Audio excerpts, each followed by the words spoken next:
Good afternoon. Just to break a bit of the ice there, thank you for joining us today. We may have people who've joined the Helvetas Symposium in previous years. We say welcome back.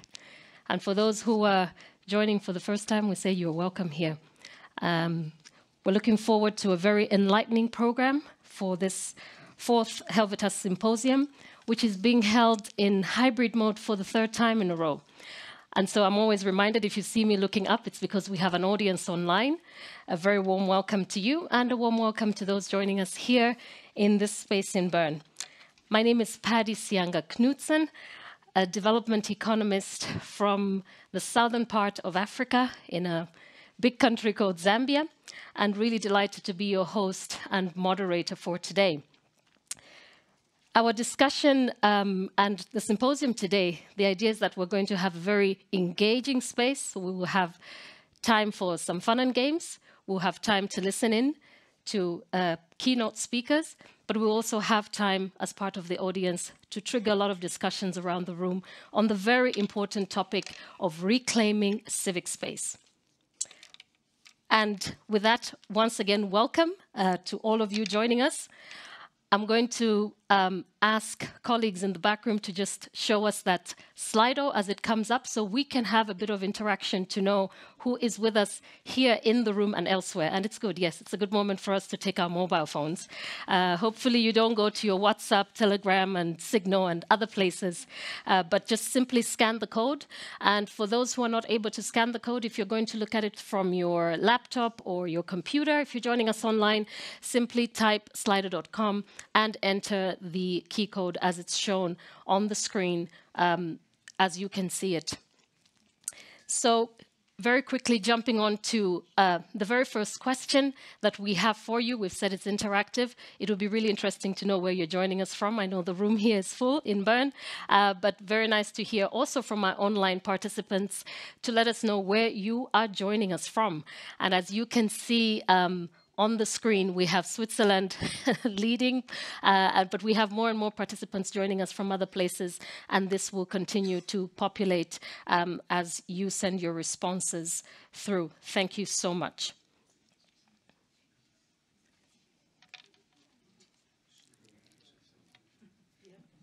I think we are all practicing to see who could type faster, and I can see those in the room have managed to beat those who are coming in online, but very warm welcome to those joining us from other parts. We see from Bosnia, from Herzegovina, from Serbia, from France, and other spaces as people continue to log in.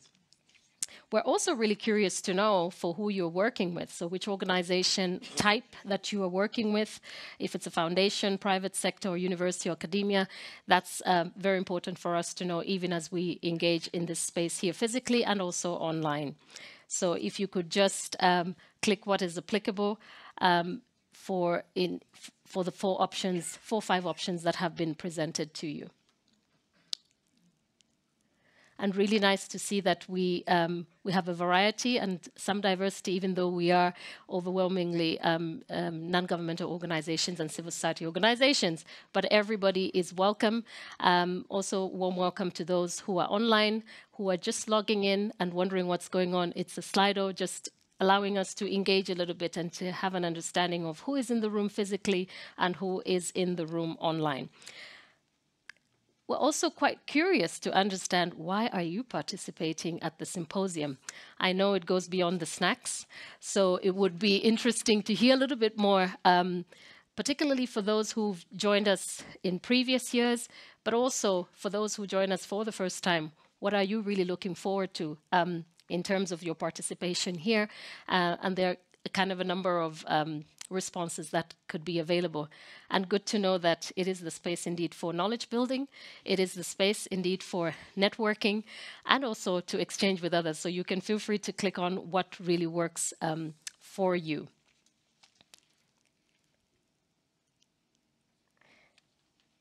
We have a last question. We're curious to know, have you been involved in civic projects yourself? So we've got three choices in terms of responses.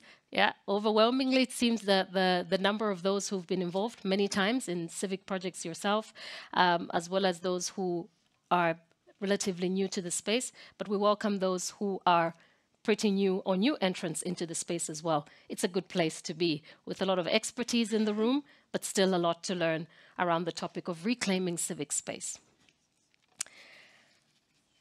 And with all that fun and games, I know that the responses, but I'm also very curious to see that our timekeeper doesn't kick me off the stage. We would like to then start with our program today. We're really looking forward, as we dive into a number of key areas of looking at reclaiming civic space.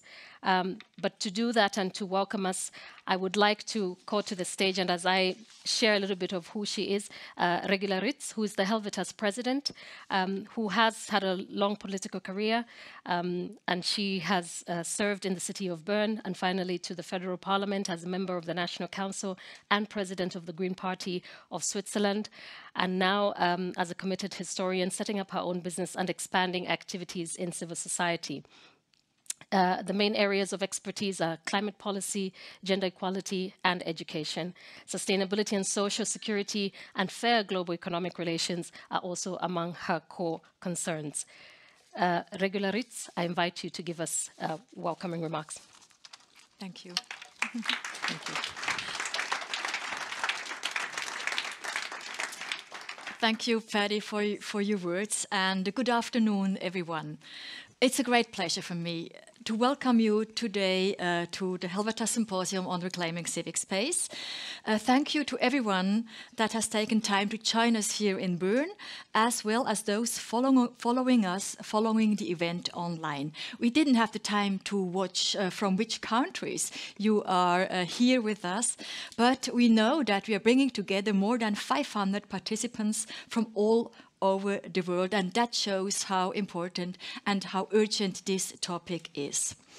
In Switzerland, of course, the civic space is quite large. The National Parliament was newly elected on October 22. This is 10 days ago. And as Switzerland is considered a model of democracy, it is not surprising that the elections were fair, even if the Statistical Bureau office had some problems in presenting the results. But there is no doubt about the correct collecting of the results, even if I'm not so happy about them. Then the alliance, the alliance for a strong development cooperation has become weaker with this election, and that is a problem for us all. But even on the institutional level, the Swiss system is not perfect. I could tell you a lot of things about financing parties and other things, but we are not going in these details, because if we look at other countries all across the globe, we consider ourselves very lucky. Because in addition to holding free elections, there are other ways for citizens here to participate at the political process. There are, for example, public votings on constitutional amendments. There are referendums. I've collected signatures for a lot of referendums in my life. There are public hearings, there are rallies, and much more else. This is not the case in a lot of other countries, including countries where Helvetas works and where your organization of the people who follow us here online are active and are working. The global, as you can see in the slide, there will be a slide where you see that the global state of democracy is fragile. And I think it started already before the pandemic, and it started already before the rising of the food and energy prices as a result of the war against Ukraine. A major influence was exerted by the global economic downturn after the financial crisis 2007-2008. You see that it's going up with the authoritarian regimes and the democracies getting smaller. And all these processes there are also supported by the fake news potential of social medias, who are very important for the right-wing populist movements, and it's also a weakness of the traditional media system that is one of the causes of this development. We will maybe speak about this also today. And it's a paradox. I mean, democratic institutions are threatened in times of crisis. At the same time, they are the only way out of crisis. And why is this so important for us?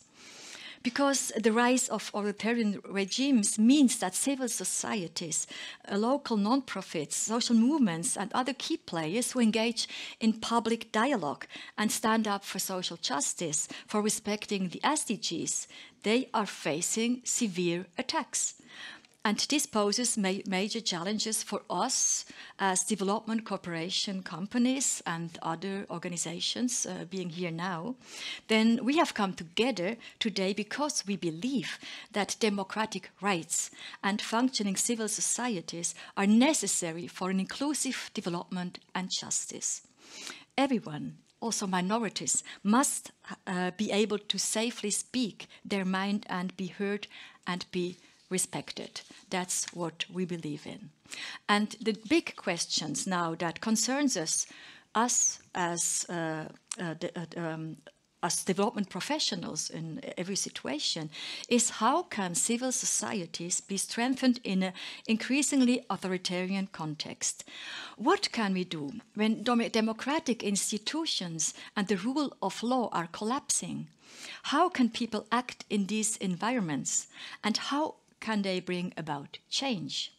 That's what we want to explore today, and we have invited activists and other experts from different continents to report on their experiences. But before we give the floor to our guests who are here in person, who came here from very far away, here to us to join us here in Bern, but also these will participate online from abroad. I would like Agnieszka Kroskowska now to come here on stage with me for a few questions. Agnieszka, we see her here.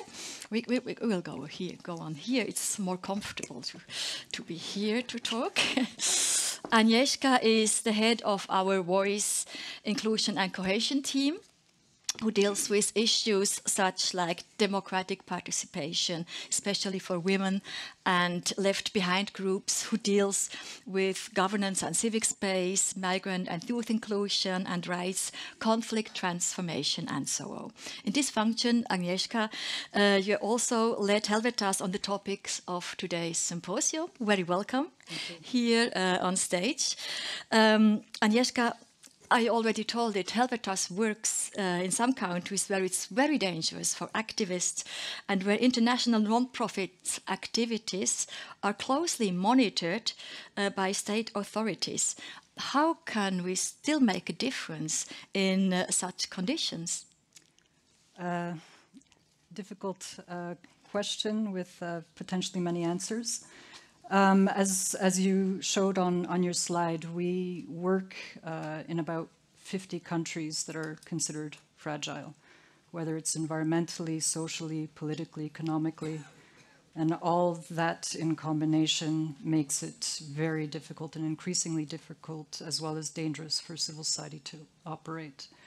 And in my experience, primarily living and working in Asia for over 15 years, what I've found in those contexts is not working alone is key. So really finding your networks, finding your allies, not just among civil society and networking civil society with civil society, but also networking other actors.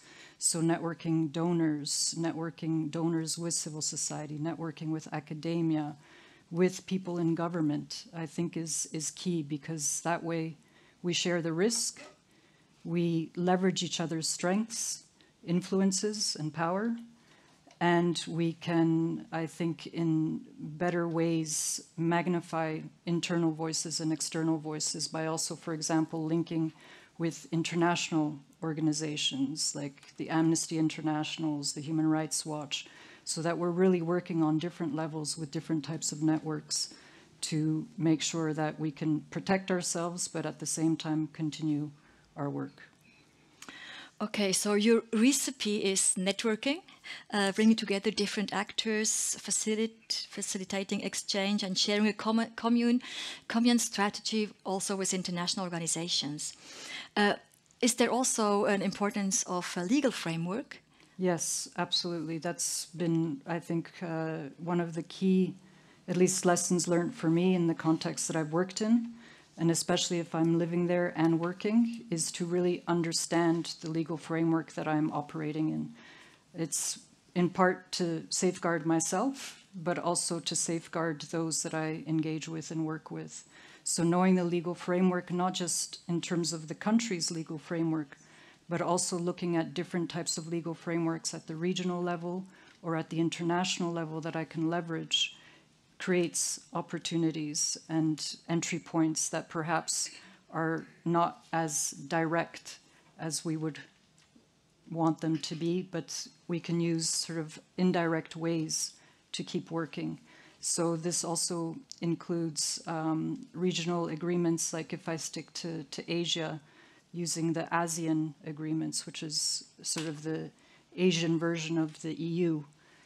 They have agreements and conventions between themselves, or using international instruments related to human rights and linking with experts at that level is extremely important, I've found. Mm-hmm. You spoke about your experience in Asia. You lived there for some years. Mm-hmm. How did the situation evolve since you left the region? Unfortunately, it mirrors a little bit what you've shown in your slide. I think a very worrying trend is the legalization of increased controls and penalties on civil society. So the fact that we're increasingly seeing laws either being changed or new laws being enacted that actually make it legal to penalize, to control civil society is extremely, extremely worrying.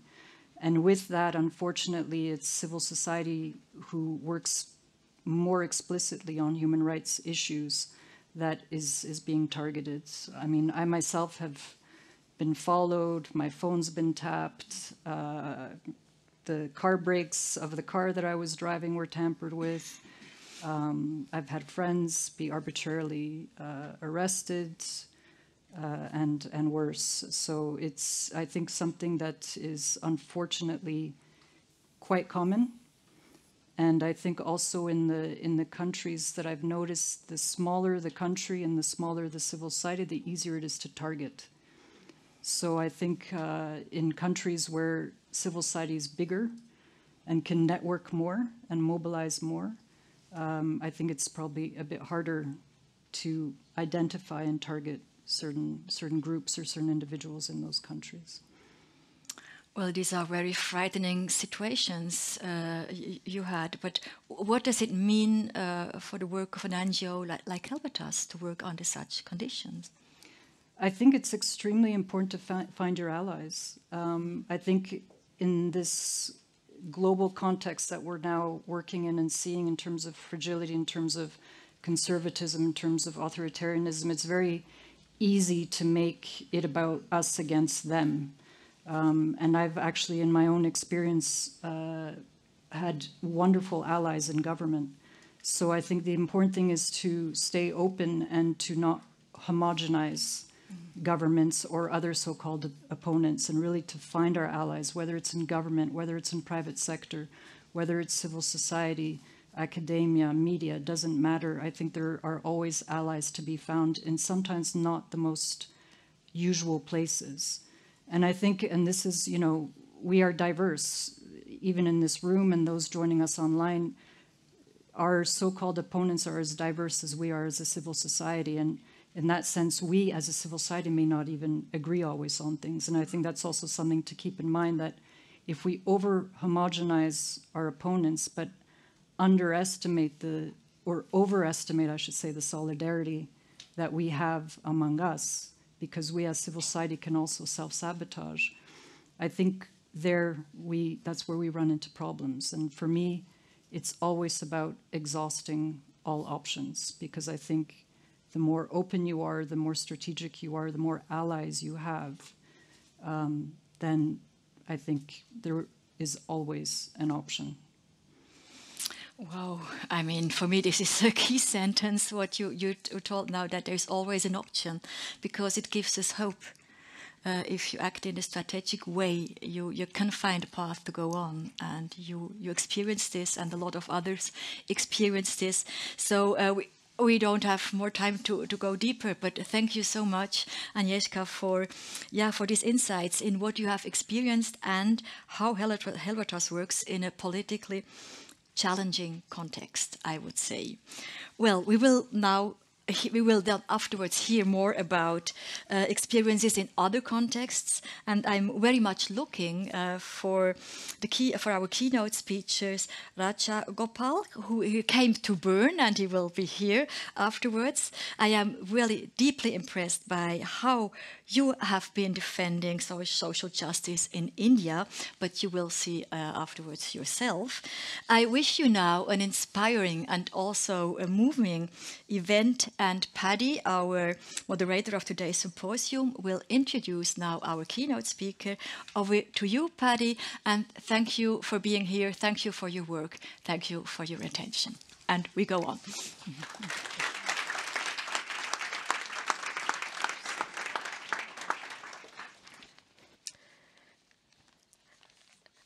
Regula and Agnieszka, thank you very much for sharing those insights. And I think we will find some common spaces at some point as part of the panel as well, but I think also through the networking sessions that are being organized, and probably also maybe through the interactive game, in order to explore a little bit more from your various experiences on what it looks like in terms of working around the civic space and reclaiming it. At this point, I would like to introduce Raj Gopal, who is going to give us a keynote speech to kick us off. Raj Gopal is an Indian Ghanaian activist, as well as the founder of Ekta Parishad, and that's a movement to fight for the rights of the oppressed within Gandhi's nonviolence approach. And he's also been a vice chair of the Gandhi Peace Foundation. He has worked in his space with activism, mobilizing over 75,000 marginalized people in 2012, willing to walk 350 kilometers to Delhi to press the government for the implementation of land rights and various other livelihood supporting measures. And I think this is important to put in spotlight. But he's also the winner of the prize for Niwano Peace Prize for his lifelong dedication to help the poor. Raj Gopal, I think we're really privileged to hear from your wisdom. The stage is yours. You're welcome. Thank you. Thank you. Thank you. Thank you. So first of all, thanks for this invitation to the Helvetas Symposium. A special thanks to Rupa for introducing me to Helvetas. Yeah. So the very fact that you have decided to invite a grassroots activist to deliver the keynote is an indication that you want to focus on grassroots action, or you want to draw lessons from grassroots action. And that is very pleasing to my mind, because I believe that the solutions, much of the solutions for the problem that we are facing today may not come from the top. This has to come from the bottom, from the people at the bottom. Because shrinking space of civil society, civic action or civic space, is a challenge all over the world, like the chair said. In India, we are experiencing it every day. Cancellation of foreign contribution certificate, enquiries, raids, accusation are very, very common. Fear and suspicion, and hate, these are the values that are being injected into the society. That you need to be suspicious of everybody. Community should fear others. So those are the values now that India is facing. The democratic, secular fabric of the society is being challenged. In private discussion, generally people will ask me, especially civil society actors will ask me, Rajgopal, tell us whether we should wind up and go or continue. Because people are not sure that in the civil society field, they have any more space to work. Because Amnesty International was asked to wind up and go. Greenpeace was asked to wind up and go. Many of our activists are facing a lot of cases in the court. So people are doubtful whether they can continue to be active in the field. So let me admit that India was not like that. You know, when India became free, in 47, it was not like that. The political leaders of India decided to go in different direction. When Mr. Nehru decided to go to Delhi and take the responsibility to govern the country, there was an equally important person called Vinoba. He said, look, I am not going to Delhi, I am going to the villages. Democracy doesn't work only because some people will go to Delhi. Democracy will work, democracy will become vibrant only when many of us are also going to villages to mobilize people, empower people. So Vinoba went to villages and Jawaharlal Nehru went to Delhi. But there was beautiful coordination between these two. Whenever a 5-year plan was made by Government of India, they will consult Vinoba and get his wisdom because he is moving in the villages with the people. And his wisdom was taken very seriously in framing the 5-year plans of India. Similarly, whenever there was a situation that government cannot control, civil society organizations were requested to take the responsibility. Be it a violent situation in Nagaland in the northeastern part close to Myanmar, be it a very violent situation in the central part of India, Chambal Valley, where there were too many bandits and killing and counter-killing, civil society organizations, voluntary organizations were invited by the government to take control of the situation and correct the situation. So we used to enjoy a lot of privilege, a lot of space in relation to our work with the government. But what is happening today is just the opposite, right? There is so much of mistrust and not wanting to give any space to voluntary organizations or civil society organizations. See, Gandhi was an inspiration to me always, you know. You will see a photo of Gandhi there. And I was wondering, how did Gandhi face the British regime? You know, it was a very difficult situation. It was not an easy situation. When Gandhi was fighting British people, it was not an easy situation. They had an army, very powerful army. They were very oppressive.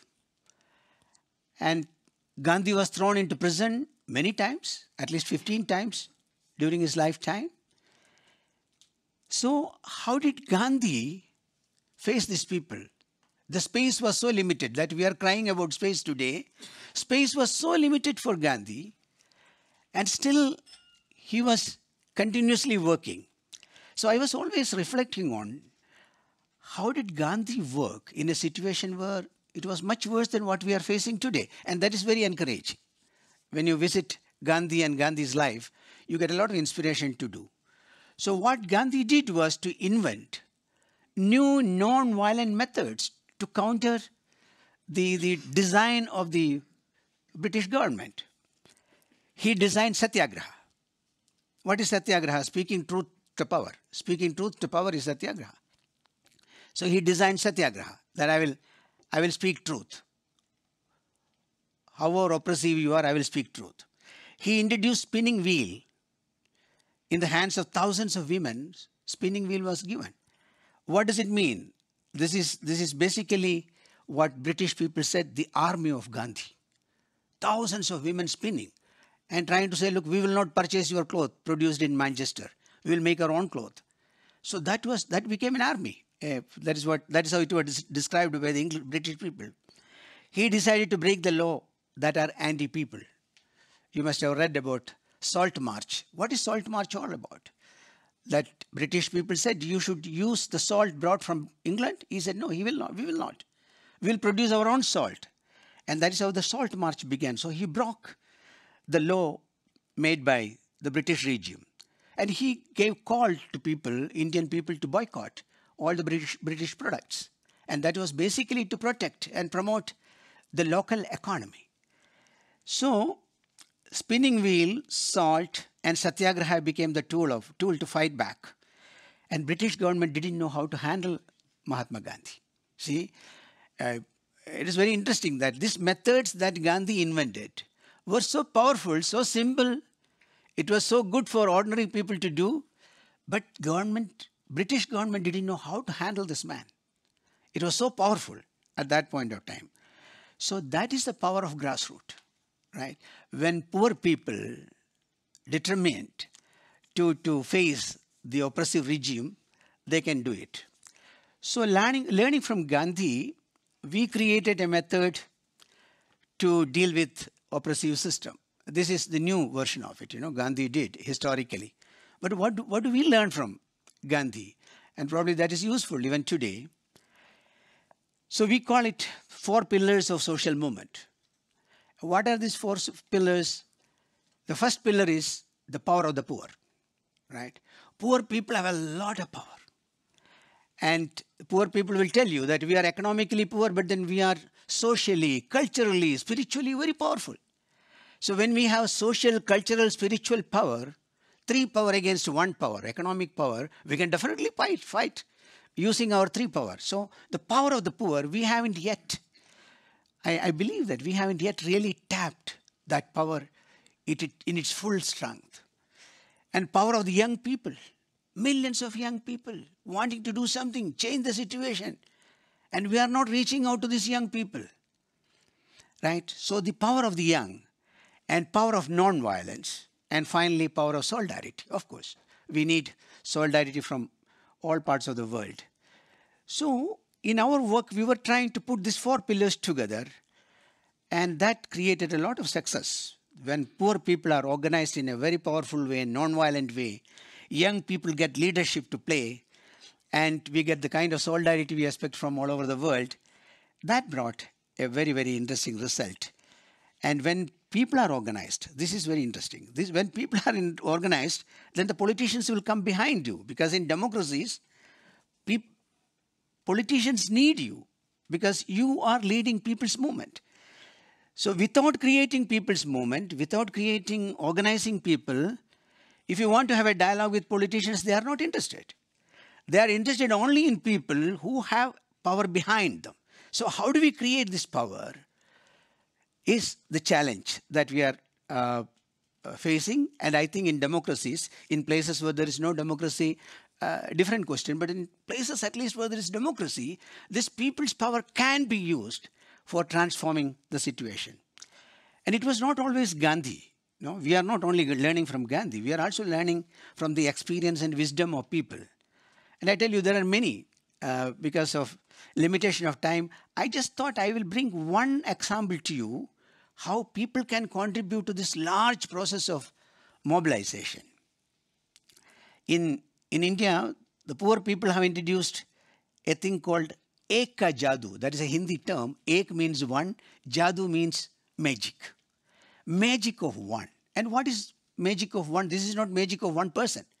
This magic of one is every family will have to contribute 1 rupee every day. Imagine my organization has 500,000 people.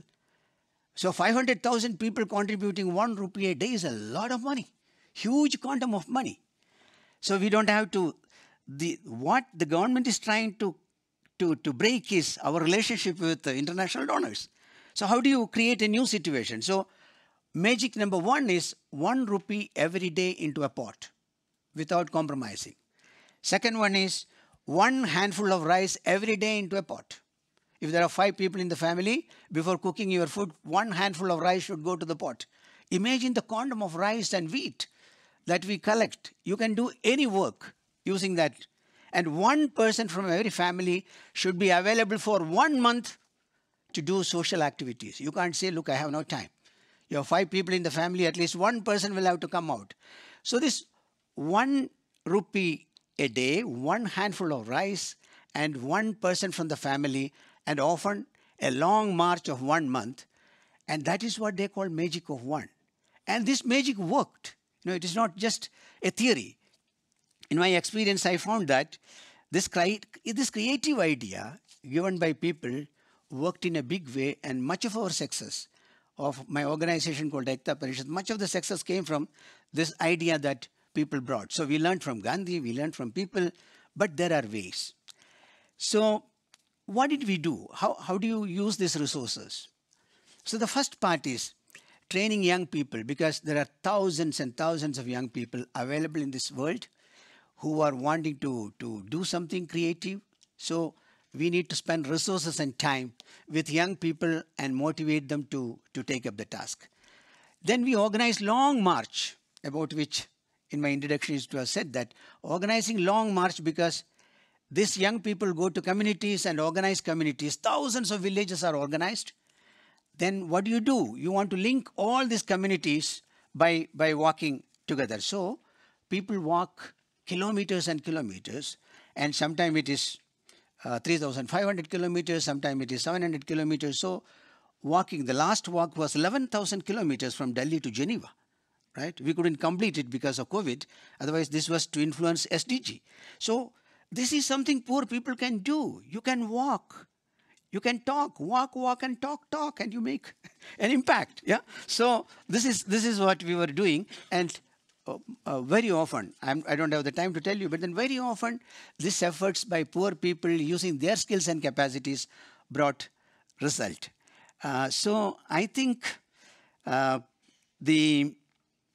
is happening today is this large reach of civil society, the influence of civil society, the popularity of civil society is irritating political leaders. That is what is happening now. In fact, they are fighting back. That you have created so much of base, so much of popularity, so much of goodwill. So the politicians are fighting back, thinking that you may use this popularity to contest elections and become leaders. Right? This is the fight in which we are. And I think if we design properly our action, some of the suggestions came, I think there is always a possibility for us to reorganize our work and recreate our space. I want to end by a small incident from Mahatma Gandhi, that this is called a dialogue between historian Kripalani and Mahatma Gandhi. So the historian came to Mahatma Gandhi and said, Mr. Gandhi, why are you fooling Indians by saying there is a thing called non-violent revolution? Because I'm a historian, I know in history, there is no non-violent revolution. Chinese revolution was violent revolution. French revolution was violent revolution. Russian revolution was violent revolution. So why are you fooling Indians by saying that there is a thing called non-violent revolution? And Gandhi looked at him and said, Mr. Professor, you are teaching history, but I am making history. What I make today, you will teach tomorrow. Right? I think civil society has no reason to believe that the space is gone. If properly organized, by bringing all the wisdom and knowledge and experience we have, we can recreate our space and create a history for the future generation. Thank you very much.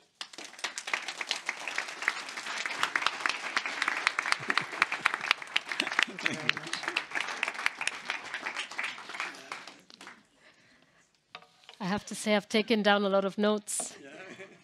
And just thinking about a lot of what you have shared, I think the magic of one is something that could be very useful for a lot of us in the different contexts. We have an opportunity to ask some questions. As we said, it's an interactive space. And I invite you to use, once again, the digital tools in this connected world. So feel free to just put your questions. They can also be anonymous. So I would just be reading out some of the questions that you've shared with us. And maybe, Rajgopal, I was thinking, at this juncture, it would be nice you're welcome to join me so that you are able to respond to some of the questions. And one of the questions that's been asked is, what law was used to shut down the Amnesty International in India, and how are other civic groups responding to this move? Yeah, I do. So this was all about money laundering case you know. Amnesty International was told that their accounts were taken by the police department. They looked into it, said you have a money laundering case, you know. Amnesty International was keeping the accounts properly. Everything is proper. But you know, when Amnesty International was raising issues like the human rights issues in Kashmir, human rights issues in different places, this was very irritating to the government, and they wanted to get this organization closed. And it was going on for quite some time, you know, trying to pin down Amnesty on some count. So when there were too many cases, Amnesty decided to close down and go. What do you do? I mean, because it's like they continue to fight the government, but it is very easy to formulate 1 or 2 cases against an organization and close it down. So that is what happened to Amnesty in India. Yeah. Thank you. Another question that's coming in online is trying to get your view on the ongoing development efforts by the donor community. And just wondering, and this is the question that comes from a land rights activist in Nepal. Thank you for the question online. Do these efforts genuinely contribute to empowering individuals? And what do you think about creating opportunities for critical thinking among marginalized and underserved communities? Yeah. See, my position is that the resources available, the development, this word is used and abused in a big way, you know. Much of it, what is done in the name of development is a lot of violence on poor people, right? And I believe that we have to address this question of violence, not only in developmental activities, but in the economic field, educational field, governance field, you know. Through years, we have introduced a very violent governance system, very violent economic system, very violent media. See, we have created a lot of violent institutions that people are finding very difficult to deal with. Not only the civil society organizations, but even the very poor people in the country, in the world, are finding it very difficult to deal with this system. So I think the developmental agencies will have to divert much of their resources not into institution building, but building the people's organizations, people and their organizations. You know, a lot of money go into institution building. Institutions are not so important. Once people are organized, people's power is built, and people's organizations are built, even without institutions, they will manage. So that is one area I thought is very important for developmental agencies. And then we need to help the voluntary sector or the civil society organization to come out of this huge dependency syndrome. You know, this is what government is challenging, that you get so much money from external sources. So how do we raise internal resources to do political activities? Because what we are doing is basically political activities. You know, the dependency is creating problem. We are shutting down because the resources are not coming. And recently, when we had a discussion about indigenous people and indigenous economy, indigenous people's economy, they sit on huge wealth, but then they are poor, economically poor. Probably we could use our skills and capacity to recreate that wealth with indigenous people. They have the forest, they have the forest producers, they have the land, they have everything. So I think we need to be more creative in terms of organizing ourselves, so that no government can challenge us. And that will be a very, very interesting way to go forward, I think. Thank you. Yeah. As the timekeeper has given me the sign that we are due for another session, I just wanted to encourage those who are in the audience today to find Raj Gopal, as we will have a break at some point, but also through the networking to be able to exchange. And sometimes it's about your reflections more than questions. So encouraging you to continue that exchange. And again, thank you for the many questions that we see coming online that are being shared. We appreciate that, and we're looking forward to at least also covering some of that, even together with our panels from different perspectives. Raj Gopal, thank you very much. Thank you. Thank you.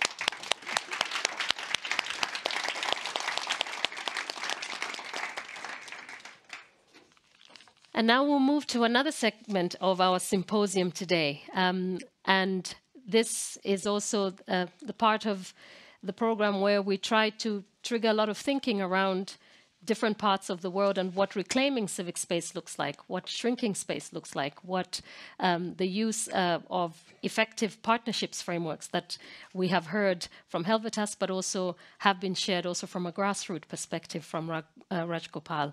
And so I would like to, as I make move with many of the gadgets that I have to carry with me, we're going to move to a panel discussion, and I would invite my panelists to join me up here on the stage. Very privileged that we have two in the room together with us, and we have two joining us online.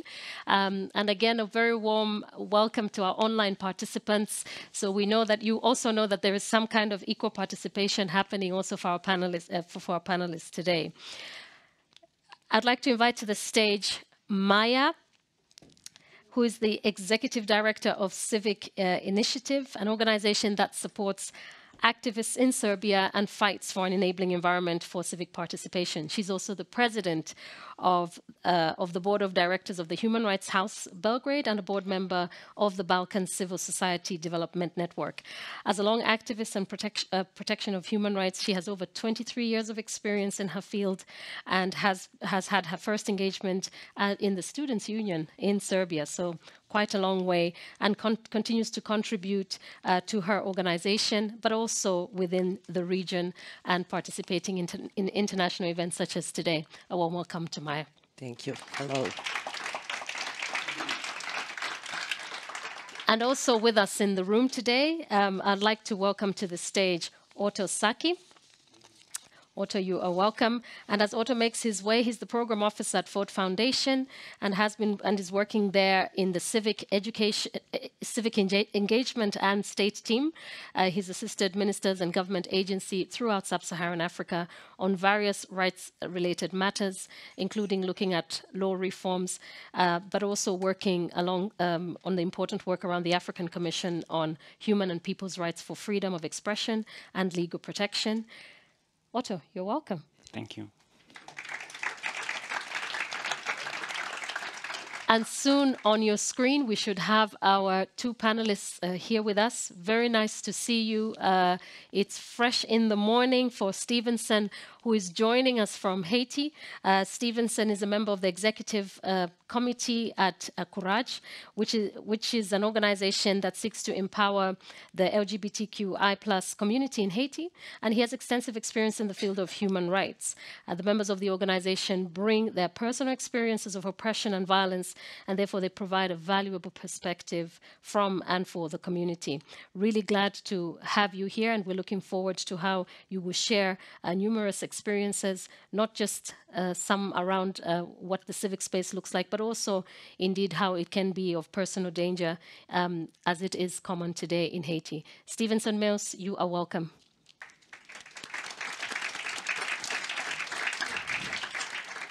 And last but not the least, I'd like to welcome Fumba Chama, who is a musician and now sits as the permanent secretary in the Ministry of Youth, Arts and Sports in Zambia. He's a renowned Zambian artist, an activist and a poet, and popularly known as Pilato.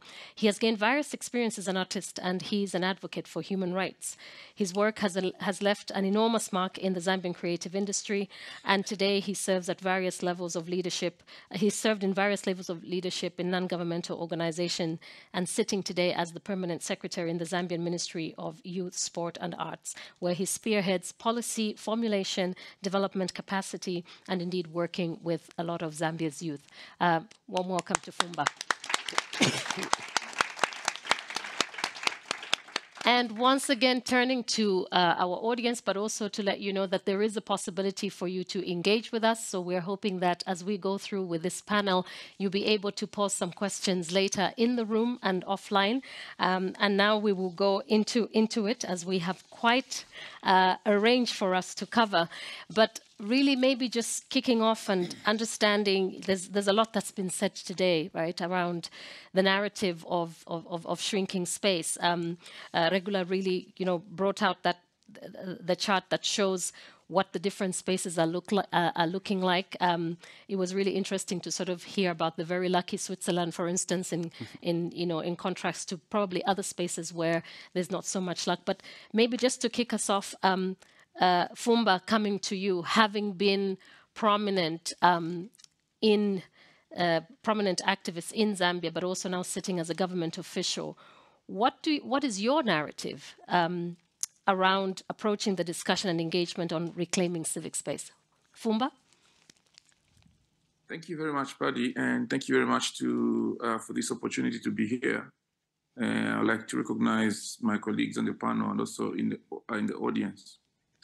From my experience as an activist and now as a government official, what I've learned is that the most effective way of reclaiming civic space is by expanding it.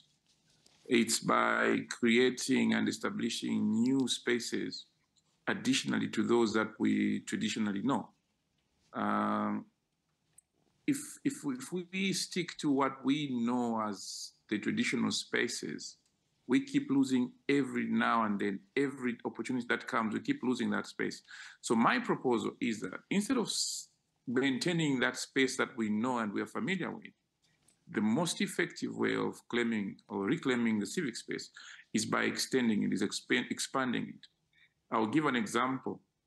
When we could not walk the streets of Lusaka to protest, we had to take the protest online. We had to protest from the bush, and we had the biggest and the most influential protest in the history of our country, where we had over 500,000 people following and participating in the protest. Not a single human being was arrested. Not a single human being was injured, but we communicated and influenced the decision that was made in our country. So my proposal and submission is that the most effective way of defending civic space is by expanding it. Mm-hmm. Thank you very much. And just thinking into also what has been shared from other spaces in terms of what the strategies that are sort of there. Maya, I wanted to probably just turn it to you and have a view of the Western Balkans and think about, what is your current context in terms of the shrinking civic space? First, thank you for the invitation. I'm very happy to be here and speaking with all those speakers and having you in the room. I would say it's pretty similar. Like I'm coming also from last week from the Global Philanthropy Forum and also working with a lot of activists around the globe recently. And what is my biggest confusion is everything is completely the same.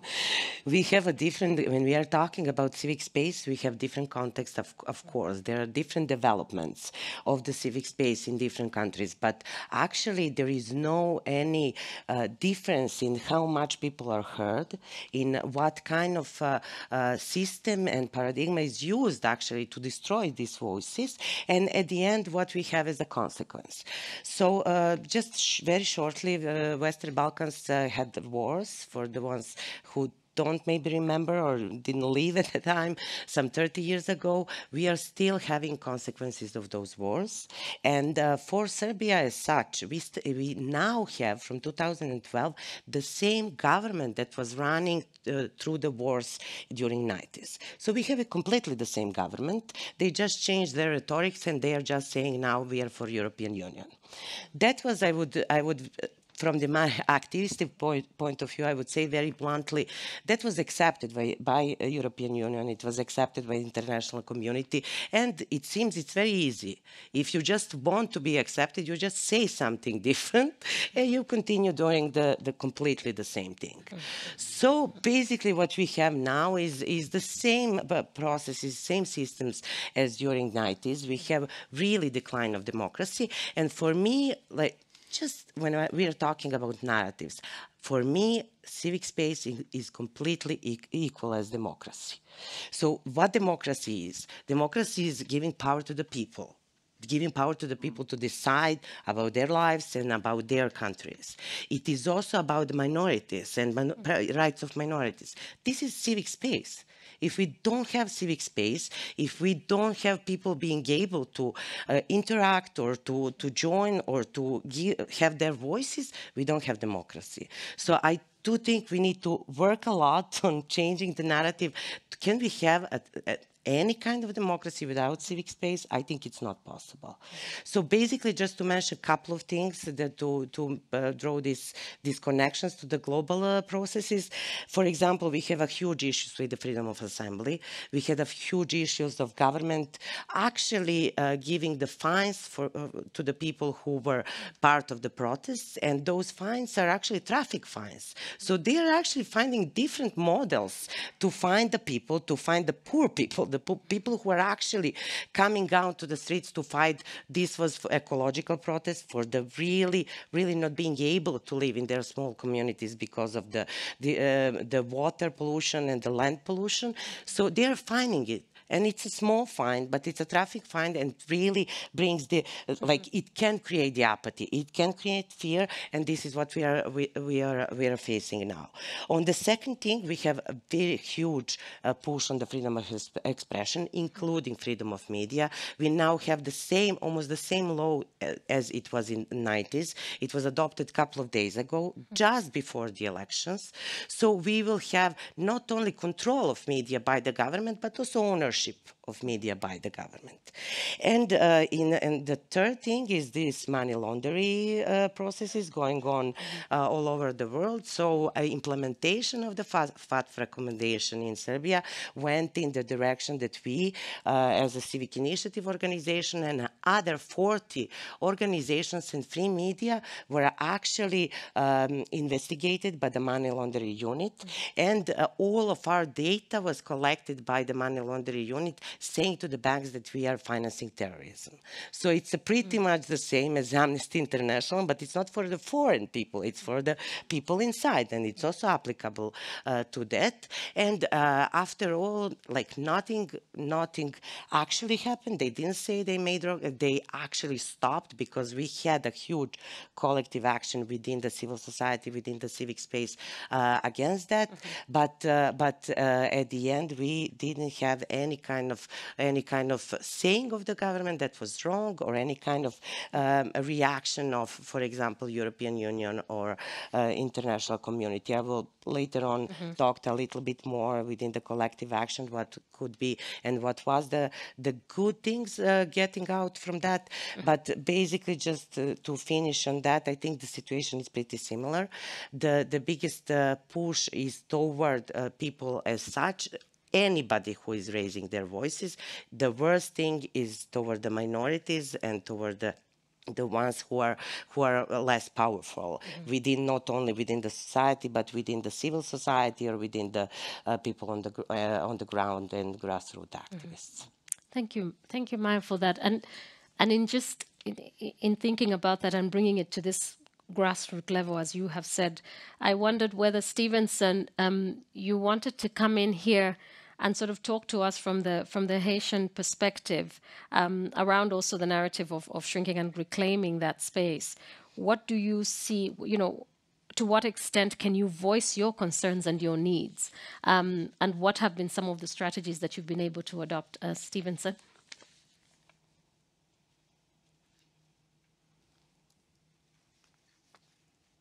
Bonjour à toutes et à tous. I greet you all, and I'm very happy to be here with you today and to speak about the reappropriation of civic space in the Haitian context. The context in Haiti is difficult. Civic space, the foundation on which democracy, social inclusion, and development of a nation are built. And it is essential for a democratic society. However, we have to see that this process is complex and there are many obstacles.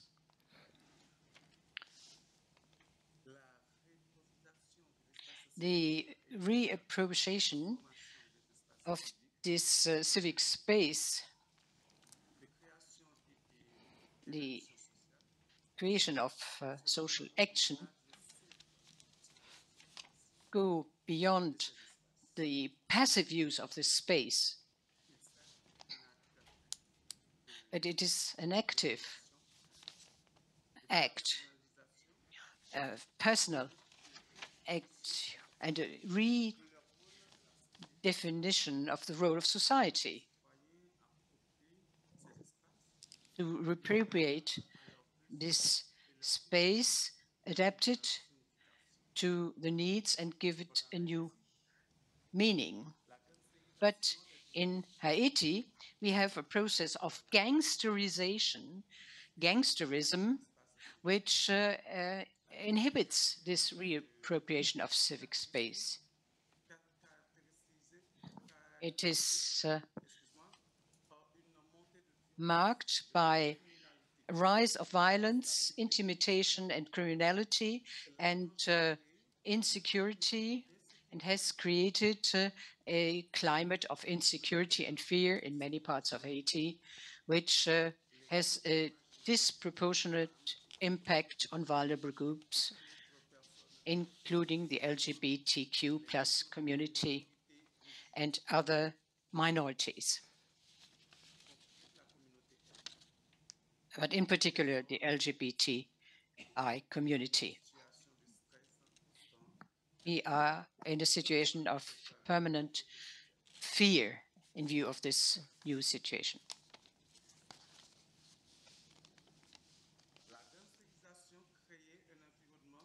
The gangsterization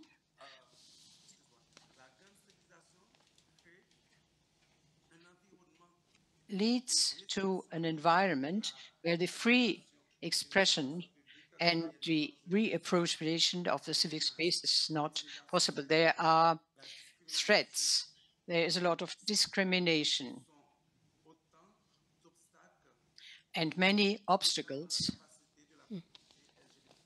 so that the LGBTI plus community cannot claim its rights.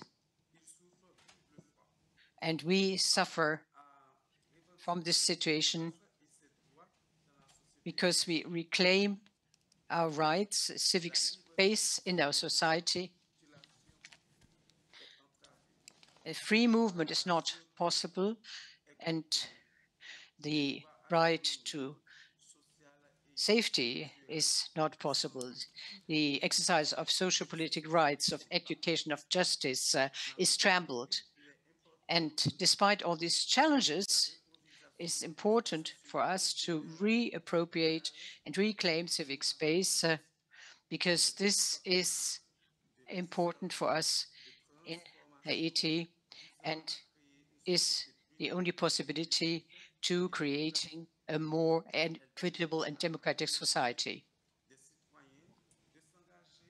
The citizens want to participate in the governance of the country to create a society which is democratic and equitable. The gangsterization is a complex phenomenon. It has many facets and aspects. It has many consequences on the society. There's a rise of crime, violence, and political instability. It has created a violation of human rights, and there are armed groups that act outside of the legal framework. This situation has led to a dangerous climate, which has an impact on all the aspects of the society and also on the civic space. For the LGBTQ plus community, gangsterization has serious consequences, and the members of this community are permanently threatened.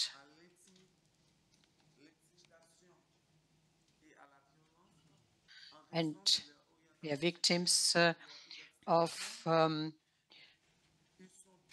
attacks and double victims, not only as citizens, but also as persons having another sexual orientation than the ones that are considered as normal, in inverted commas.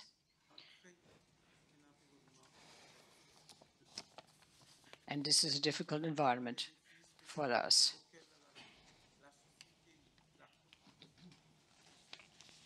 We are confronted with many problems because of this violence by the bandits, by gangsterization. There's kidnapping, there is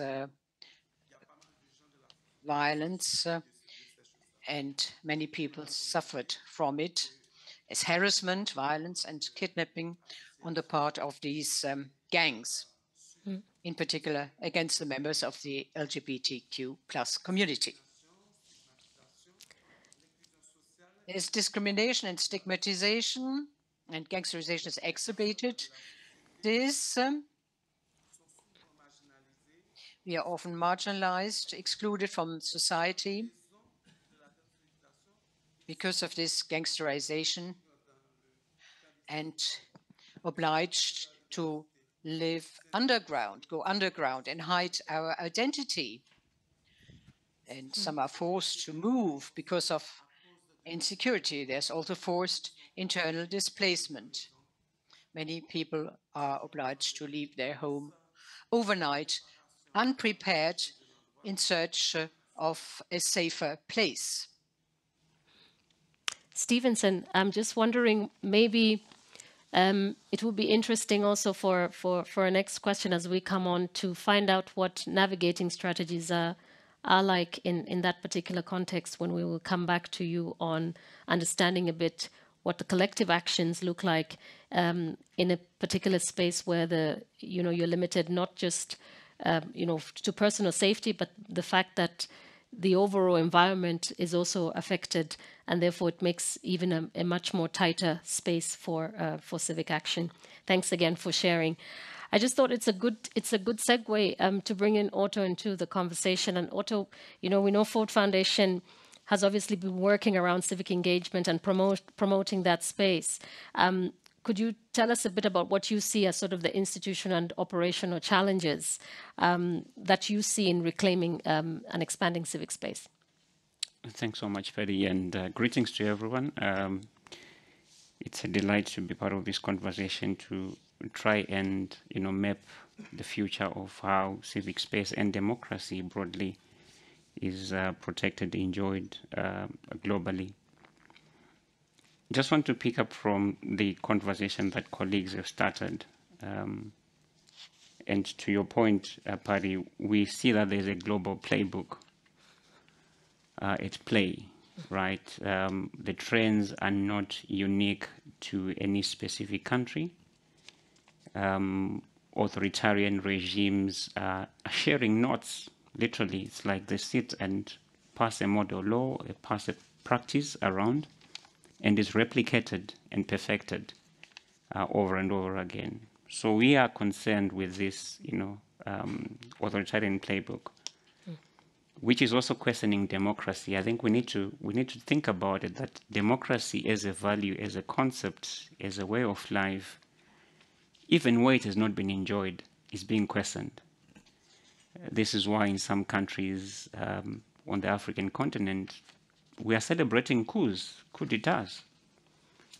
That when an elected government is dethroned, we take to the streets because the value and the content of democracy is at question. So we need to grapple with that going forward. There's also the contestation of the legitimacy of civil society, and we see it more and more in many countries that we work in, with partners that we have. But I'll just touch on 3 or 4 points to just emphasize the global nature of this trend and some of the things that we are seeing. There's recurrent blaming of the minority. Every time a government fails to deliver on basic goods and services, you blame the minority. You blame the foreigner, you blame the immigrant, you blame the refugee. it's amazing and fascinating how this has been done.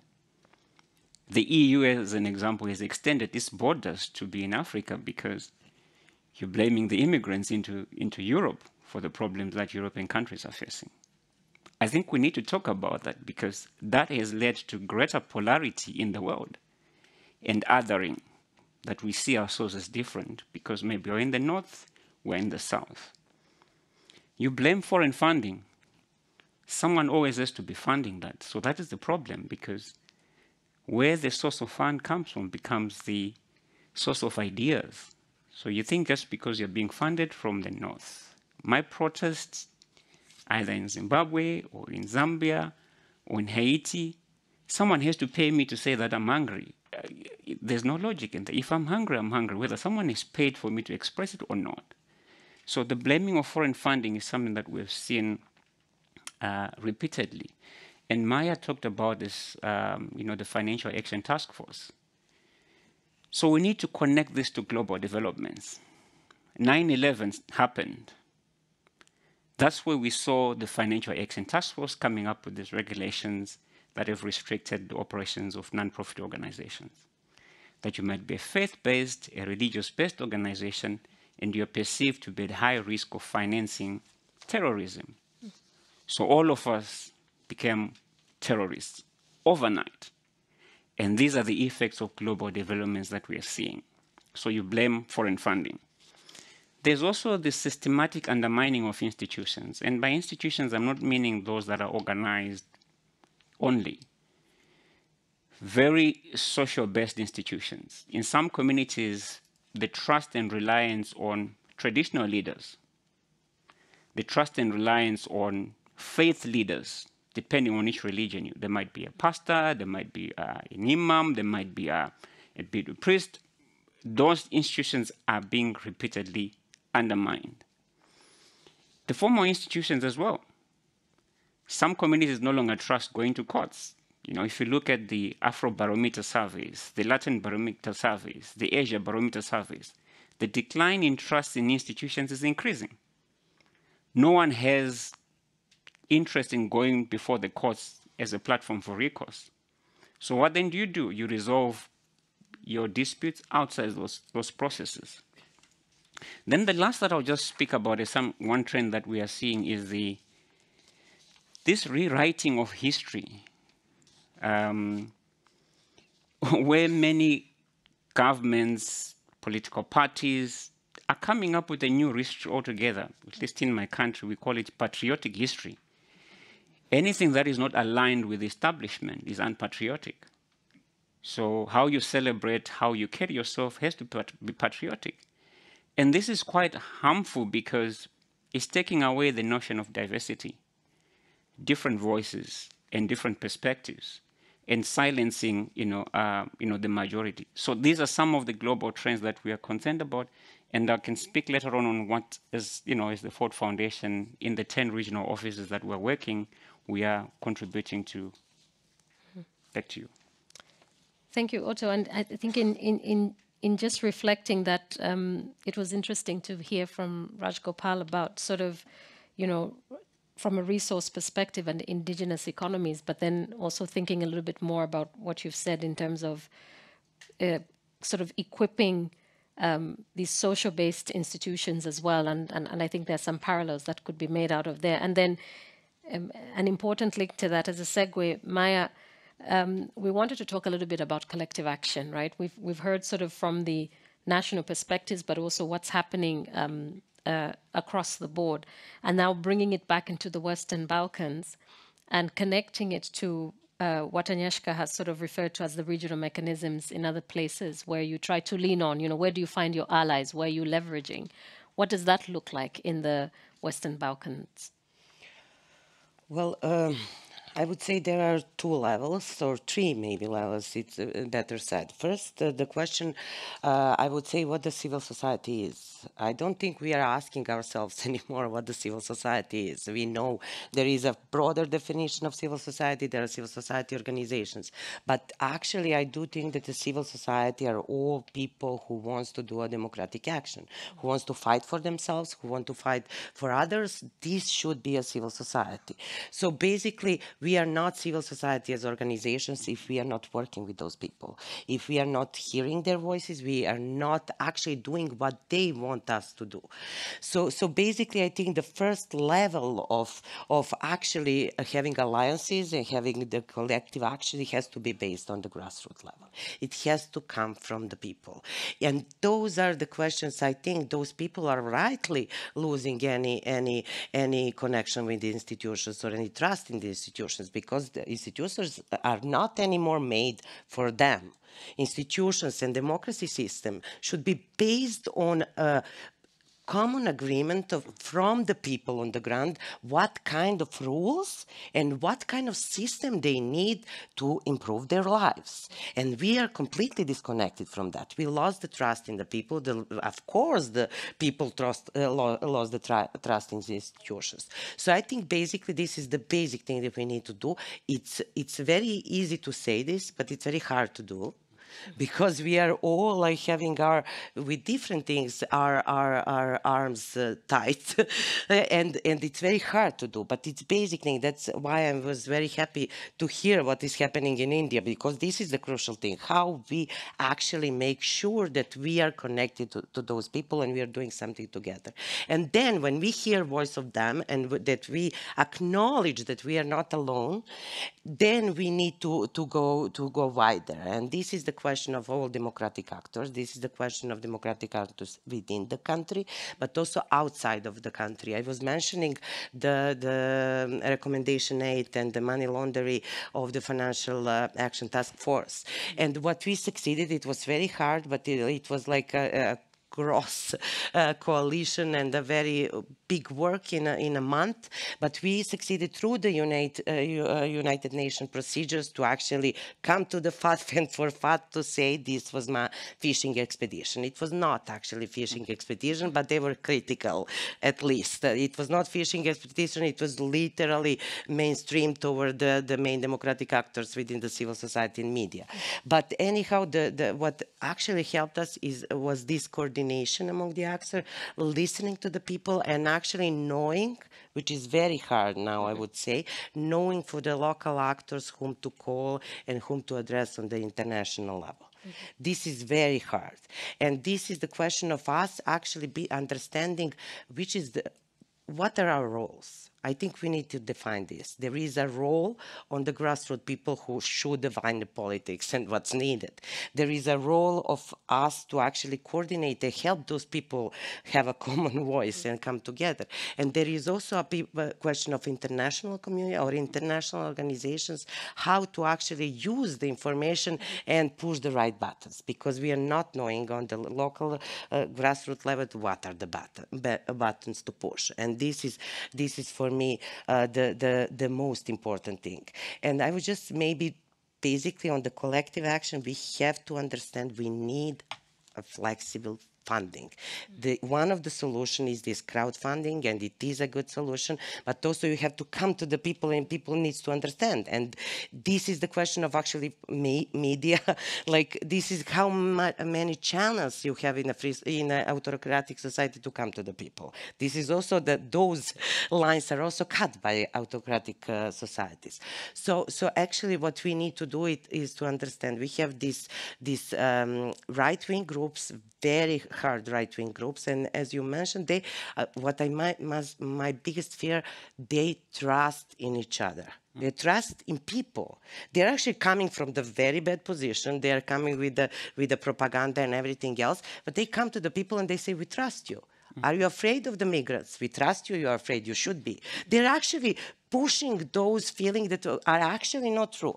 So they trust each other, they are trusting everybody, they are misusing the public fund, they are misusing the money, they are misusing the democratic systems that we built, not for authoritarians, because they can do and destroy them for once, but what we need to do is understand they are here because they trust each other. We allow them to do a lot, and on the other side, we have this very, very shortened and very small civic space and very small space for us to have this race with them. There is no way that we can find the way to actually with the development aid how it's built and with the whole support system to the activists. There is no way that we will win in this system. Absolutely. Thank you, Maya. I'm just Sorry. also, no, but that's not, it's a good point, because I was just thinking we do actually have the space for us to, hopefully we're able to catch up in also talking about international actors and the role that they play. And Fumba will in a moment, after the question that I will give to Stevenson, also talk about the role that government has in terms of providing and protecting the civic space. So I think it would be very interesting to hear these perspectives. But I just wanted to very briefly, Stevenson, if you could just come into the same question that I asked Maya, which is really when you think about, your magic of one, if I can borrow from Raj Gopal, in terms of leveraging allies as well. What do you think about the effectiveness of coalitions that are sort of formed by civil society to protect and to promote human rights in Haiti? Very briefly, Stevenson.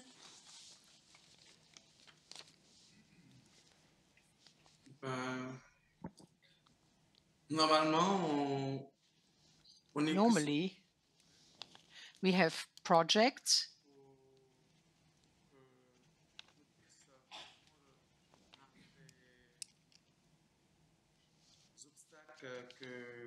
and there are many obstacles, in particular facing the LGBTQ plus community in Haiti, to organize this. And we have health problems. Maybe I can say something about my organization. We have the General Hospital, which functions hardly, almost no longer. And there are other elements in public health that do not work, and we don't have access to them. If we have problems, tuberculosis, malaria, or HIV,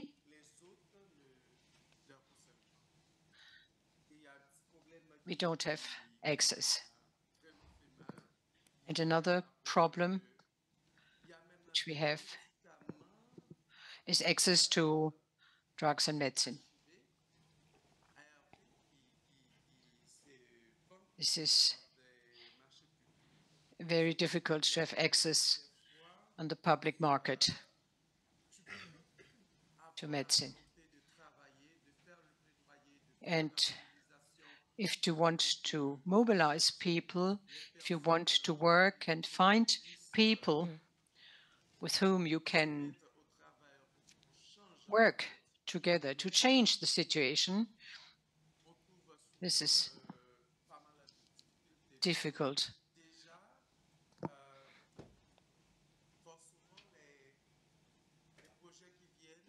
And whenever we have projects, they are written, and when you work with marginalized groups, it is difficult to take into account their particular needs.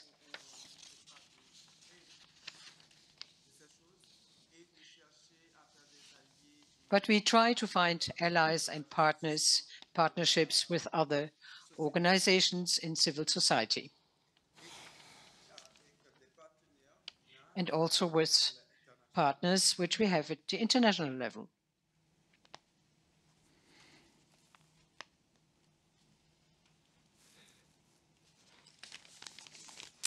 Thank you, Stevenson. In terms of understanding, the obstacles that are there, but then also trying to find the very limited space, right, as you were describing it, in how you try to still mobilize, given the physical difficulties of even access to public health services and also social services, as you have highlighted.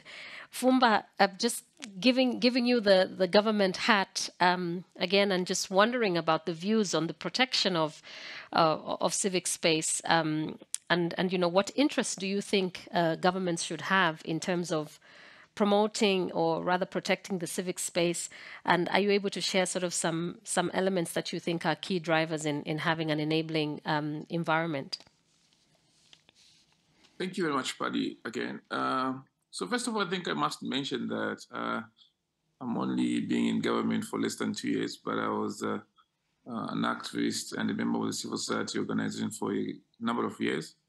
So I may share things from my activism life more and confidently than from the government perspective. I do not, first of all, think that the fighting for human rights or civic space should be approached in an abstract sense. It should be specific. It should be called out in specific terms. And what I mean by that is when we speak of promoting and defending civic space, we must be able to bravely point a finger as to who is a threat to the existing civic space.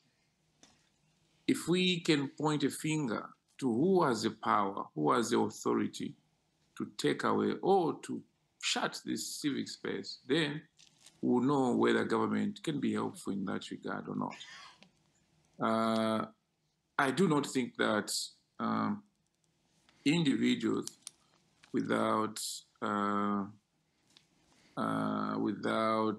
endorsement or without the power of government have the ability or the power to shut down civic space. And in that regard, I think that the power of government should be held in check by the citizens. Therefore, if we are to protect the civic space, it should be protecting it from the excessive power of governments. And in this regard, governments may not be helpful. Speaking as a government official now, what civic space means from a government's perspective and what civic space means from a civil or from a citizen's or public's perspective are two different things. Civic space in the eyes of the government is being able to vote and dance when you win and cry when you lose an election. For the civil society organizations, for citizens and for the public, it means more. It means exercising of their power even beyond an election. It's exercising their humanity, expressing their humanity even outside an election. If governments were to be trusted with the power to protect and promote civic space, wow. I do not think that is something that would want to get to, because the power of the government and the authority of the government should be held in check by the citizens, by the people themselves. And when we speak about these things, we can speak democracy, we can speak of majority or minority. When it comes to civic space, when it comes to human rights, there is nothing like that. There is nothing like majority rights or majority human rights. There is nothing like that. It is individuals' rights. But these individuals' rights can, again, never be trusted in the hands of government without citizens themselves standing up and demanding that certain privileges and rights should be protected and should be sacred, as such that any government hand or interference should be stopped or be denied access to. Thank you very much. Thank you for this enlightenment, and I think it was sort of really powerful also when you've talked about the fact that only individuals can only disrupt, if you like, or can only inhibit the civic space if they've got some kind of legitimacy that comes from the state. And I think that's an important one in also showing the central role that governments have in protecting this space.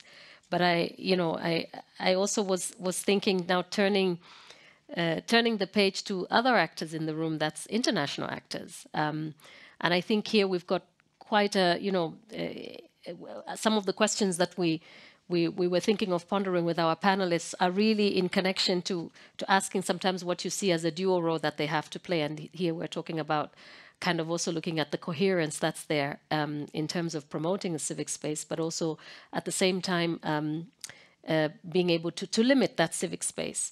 And so I wondered, maybe we start with Stevenson.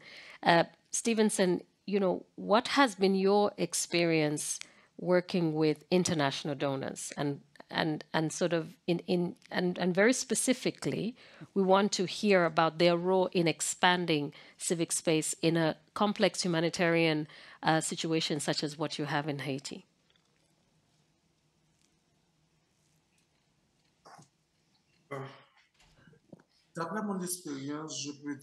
Based on my experience, I can say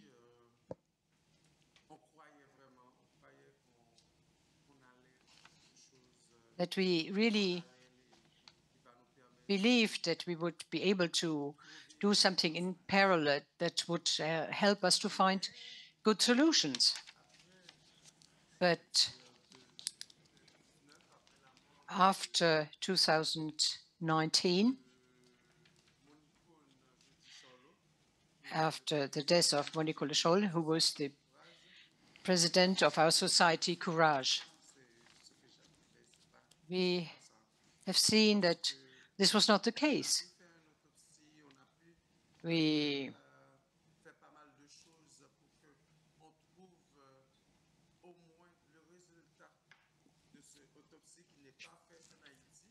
had an autopsy which was not done in Haiti, and we spoke with some of the ambassadors about this question. We did not get an answer. And this is just an example which I can mention, and something which I did not like. Before, some of the donors helped us, and this was a sign of hope for the people at the grassroots. But now I can say it's not the same. There's a lot of injustice, and we cannot see that there are answers for us. The government is not moving. They don't help us. And the international help and support is words, but no actions. Very punctual. Thank you, Stevenson. I think that very critical what you've said, sort of that international partnership can be a sign of hope when it works. And I wanted to turn it to Otto in thinking about, international dialogues, such as the one we're having here, but, many others that, I'm sure you and all other panelists, but also people in the room have had a privilege to listen into. What do you think about these dialogues that we have? And I wanted to bring in a bit here of the private sector, right? In context of the shrinking civic space. And at the same time, it would really be interesting to touch on what Stevenson just ended up there with, sort of this sign of hope that sort of turns into hopelessness when it doesn't work, right? And what do you think about collaboration that could actually hinder reclaiming an expansion of civic space? Yeah, thanks, Patty. That's a big one. I'll try to be succinct in my reflections. So I think the first thing that we need to deal with is that multilateralism and international frameworks are also at risk. In the past, from those who have been in repressed environments, you would think of engaging with the UN, you would think of engaging with the African Commission, you would think of engaging with the Inter-American Commission if you're in Latin America. But those institutions are also not in their best state of health. And we can see in the past few weeks what has happened. So the trust in global governance order and transnational solidarity is being questioned. We have to put that elephant in the room and say, yeah, this is an issue. But that being said, there are also opportunities that we've seen and have been privileged to support as a foundation. I'm saying privileged to support because we don't do the work, right? And I have to be mindful of my, of that notion. One that I'll speak to is, I've already raised it before, the Financial Action Task Force, which over the years, recommendation 8 that we spoke about has been used to close by governments to justify closing of civic space. And just recently, the Financial Action Task Force agreed to revisit that recommendation so that it's not being deployed to target civil society. But it took a lot of years. And we always ask ourselves that if there's power to change, why are we then investing millions of dollars in advocates to the same governments that are, able to change that, rather than just saying, look, this is the evidence, it's not working, let's change it.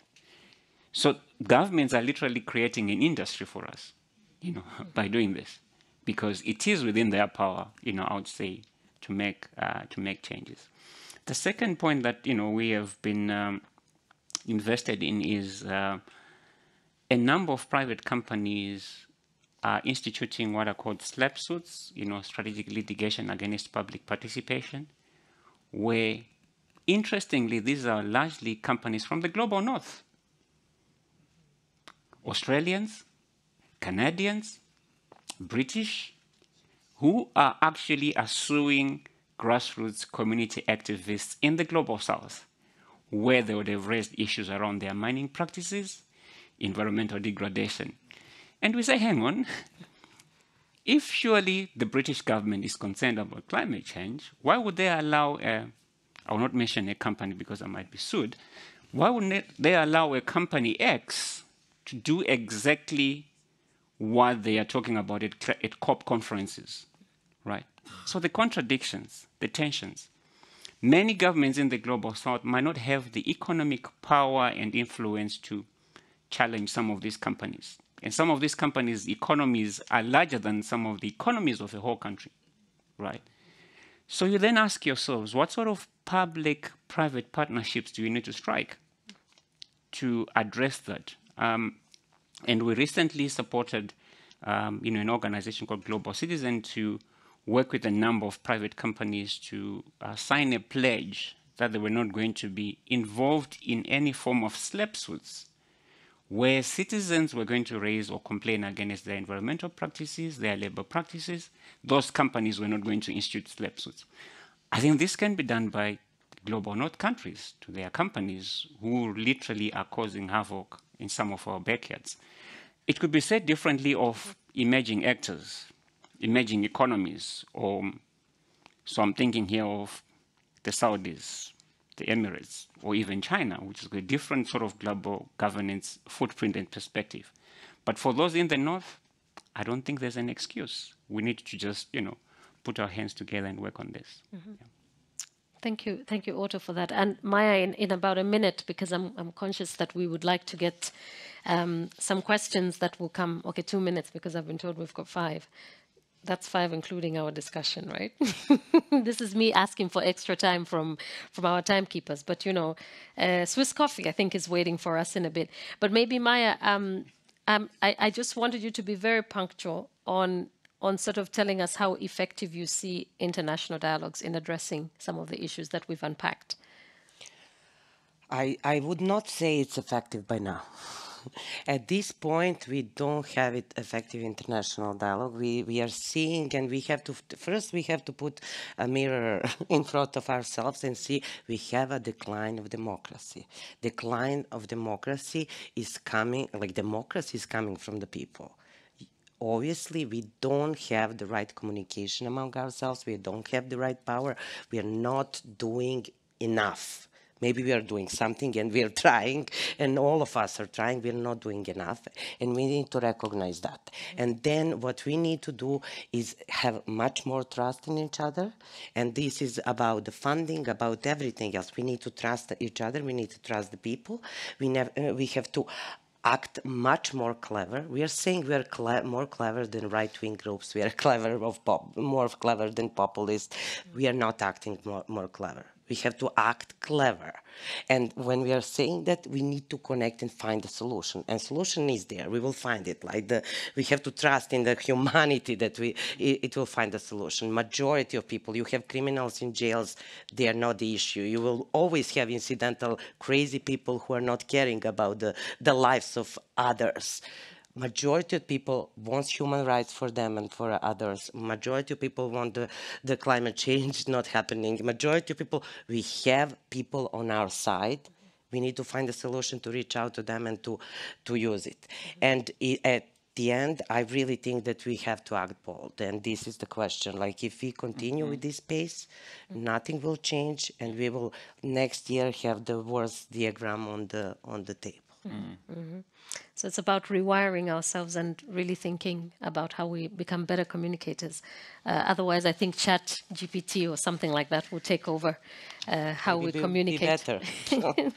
And I just thought, as a question before we will go, just to give an opportunity to Fumba, because I'm really kind of curious in how you kind of see how you leverage that private sector space as well. You talked about the campaign on Twitter, but did you want to just within a minute say a little bit more about where you see engagement with the private sector so we're more innovative as we open the space for reclaiming civic space? I'm not hopeful. I think what drives private sector and what drives citizens are different fuels. The private sector is profit driven. Even if when they make heavenly commitments towards a cause, if it threatens their interests, their profits, they without any fight they can withdraw.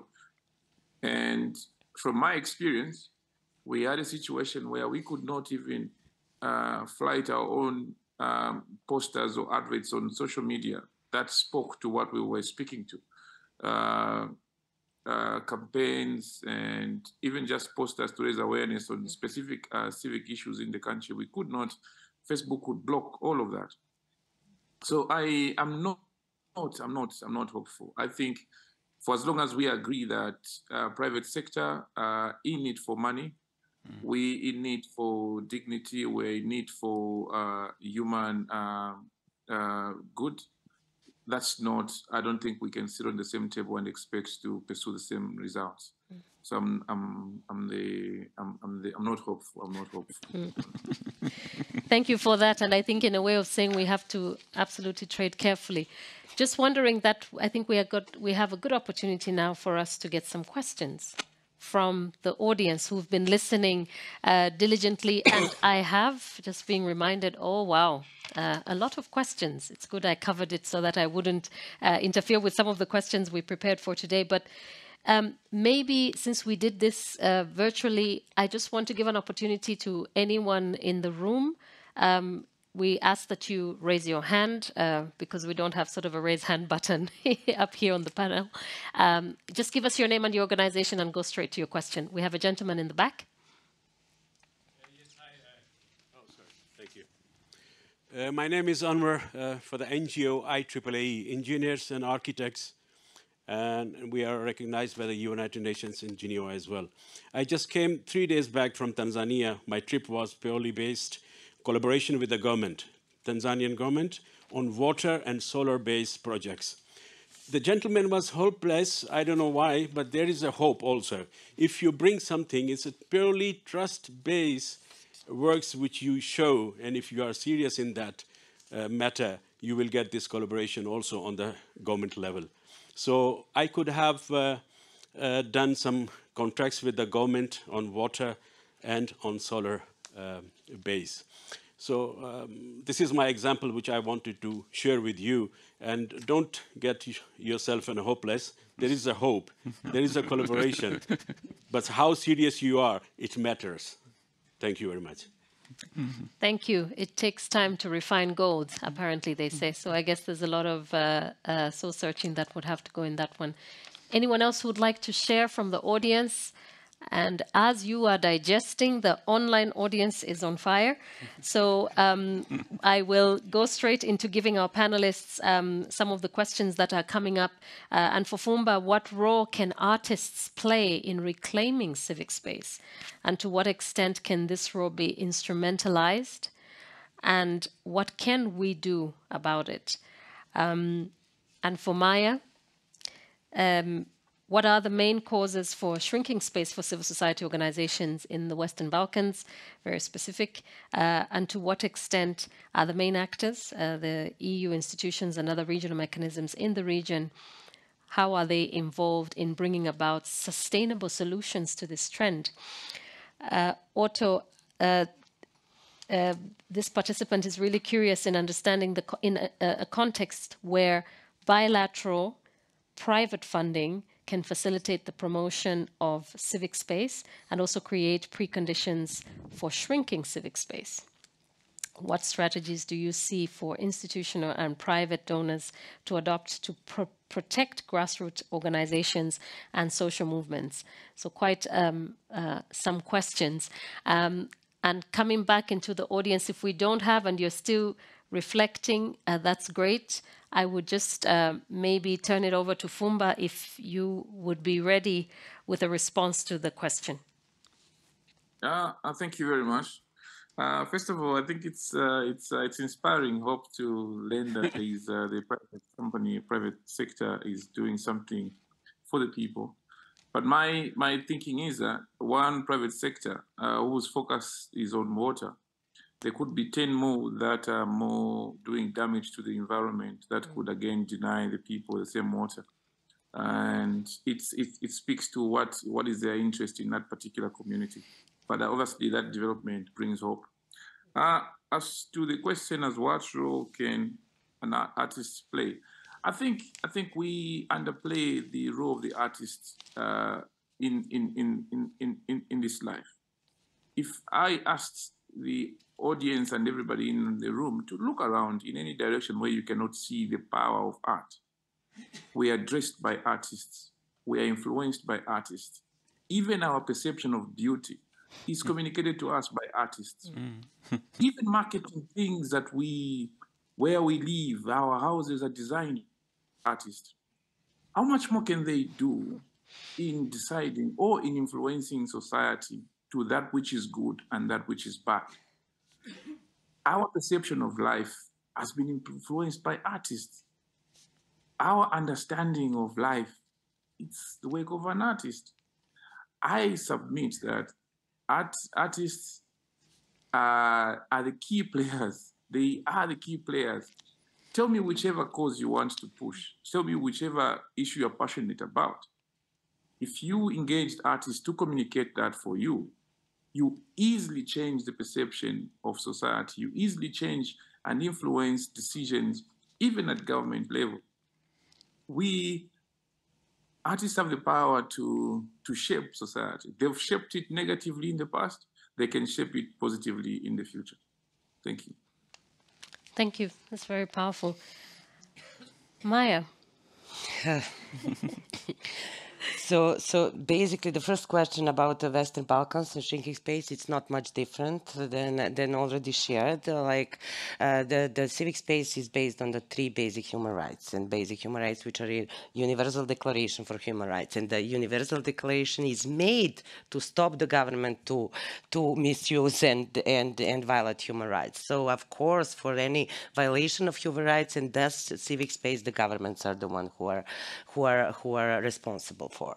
So, and maybe specific point for the Western Balkans is that Serbian government and Serbia is still seen as a stability factor by international community. And I will remind you that Slobodan Milosevic, who was like ruler of 90s, the ones who supported the genocide by Serbian forces in the Srebrenica, in Bosnia, also the gross human rights violations in Kosovo. He was also seen as a stability factor till 96. So 96, after the genocide happened. So we really need to rethink how much the international community with their policies is actually supporting these elements, these authoritarian elements, actually because they're instability factor. But we need to stop calling them stability factor and letting them do whatever they want because we are afraid. We have to really make fear go out and reclaim our right to be democracy. Now it seems that on one side, the policy actually support towards our government from outside is really declining the civic space and shrinking the civic space. On the other side, I would be very provocative maybe, but I'm trying to be very bold, like to say that development aid is an obstacle. We would do much easier by ourselves than actually be strangled by development aid, which is like making us do projects which are not relevant, which are not timely, which are like we have situation changing day by day. We have attacks on civil society. We cannot just sit around in making the workshops that we planned 1 year ago for the USAID or whatever the donor is, and we are really feeling threatened by the donors because they are not happy if we do something which is urgent and needed, and we are actually changing situation. They are much more happy if we are ticking the box on the reports. Mm-hmm. And they have to stop that. Mm-hmm. Yeah. Talk about issues related to lack of flexibility and pointing to the real supporting the real situation on the ground. So I think I already covered that a little bit, but we need to, in order to be sustainable, we need to be timely. We need to react as situation is happening. We need to have the trust. If we want to gain the trust from the people from the grassroots level, like we have to have the trust from the ones who we are working with. Mm-hmm. And now I have to say, I know it's a different and people don't see Western Balkans in that way, but it's really felt as a colonial approach, having people coming and saying to us what we need to do. And that we need to support our government, we need to work with our government. We are working as much as we can, but we cannot support them on the slap suits. We cannot support them on fining the citizens. We cannot support them of actually ruining the basic human rights. We are there to I don't know, contribute to policies, although we know they will not implement it. We are there and we are working as much as we can. But actually, the one who should decide what is going on within the civil society, within the people, within the grassroots movements are the people. Mm-hmm. It's not the government and it's not international community and it's not European Union. So if we succeed to go back to the people, to go back to the activists, we could expect some results in the future. If not, the situation will get worse. Otto, turning the page now to, from this perspective with the grassroots, the institutional players, private sector, how do you...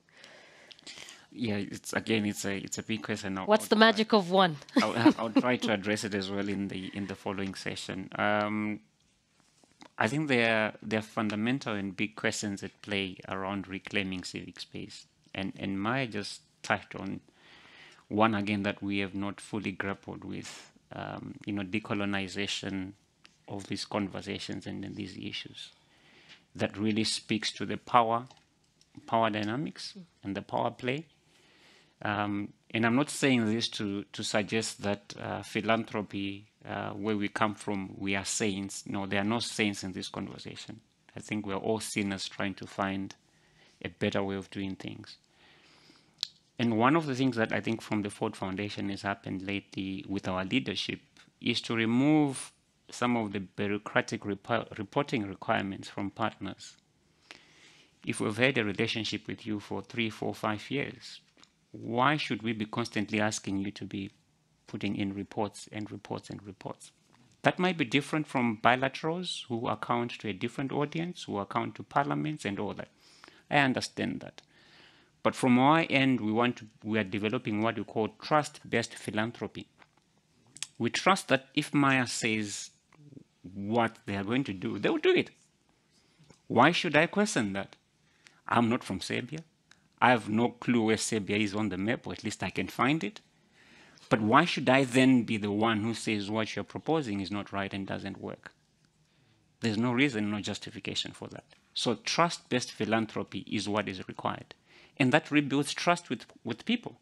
Because if Maya spends her time asking for a receipt of €1 that was used, or €5 that needs to be accounted, that's the type of relationship that they develop with the communities and the consumers that they work with. An accounting relationship is not helpful. Some examples of where we've worked with private sector, I was going to speak to them in the next session, is in the digital space. Following the saga around Pegasus as an example, where spyware was used on journalists, politicians, etc. We at the Ford Foundation partnered with a few platforms to set up a fund that is looking at building digital resilience of social justice leaders. Apple is involved in there, Meta is involved in there. So there have been moments of collaboration. Not to say that it's the silver bullet. It's quite hard, but also the interests of those private companies were threatened. I think that's what we need to understand. Their operating model and their business models were threatened. The trust that communities or users had in those platforms was at risk. So it became a natural point of convergence. So where there's organic convergence, it works better than whether there's manipulated or coerced convergence. Let me pause here. Yeah. Thank you, Otto. I think that's very refreshing to sort of hear, some of the issues that you have brought out in terms of basically decolonizing the way aid is also managed. A lot of issues also on the flexible ways to work, whether it's engaging private sector. I see we have a hand in the room. Just one more hand, and then we will be able to break. I'm Louise. I work with the Child Friendly Governance Project, and thank you so much for all your presentations and the reflections you made. And do I keep it too close? It's okay? Okay, good. Sorry. No, but I think it's been really great to hear there's been a lot of attention paid to minority groups. And I just wanted to highlight, I think there's one very important group that we want to keep in mind if we are to think about how we can protect the civil space moving onwards. And those are children. And I think what we see today is that 57% of young people, they rarely vote. That is a really, really big percentage. And also what we saw, I think in the recent Open Society Foundation report, they came out with a report which says that older people, such as as ourselves, we genuinely believe that democracy and human rights, we still believe that that's a good thing, that do good things for our society, but that looks very different amongst children and young people. I think it's like almost 14% less, which means that a lot more children than old people think that authoritarian regimes might just as well fulfill their aspirations for the future. So I think if we are to think long-term and search for sustainable solutions, it's very important that we look at the younger members of our society.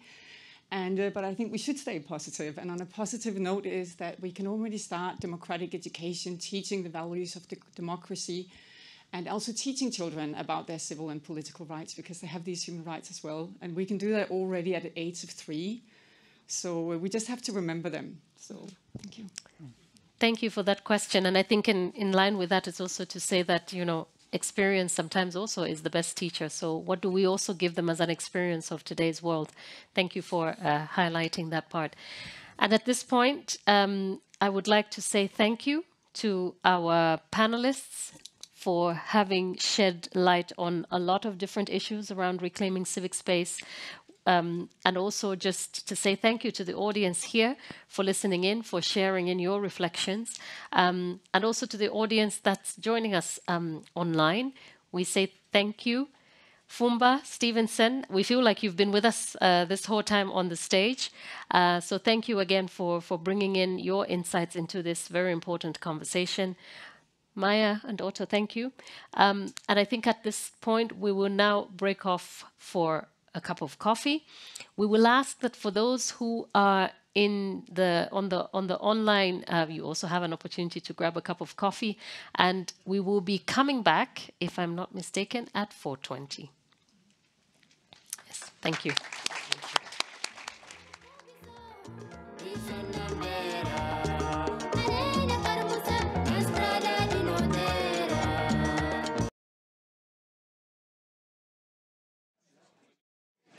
Hello, everyone. You are invited to take your seats.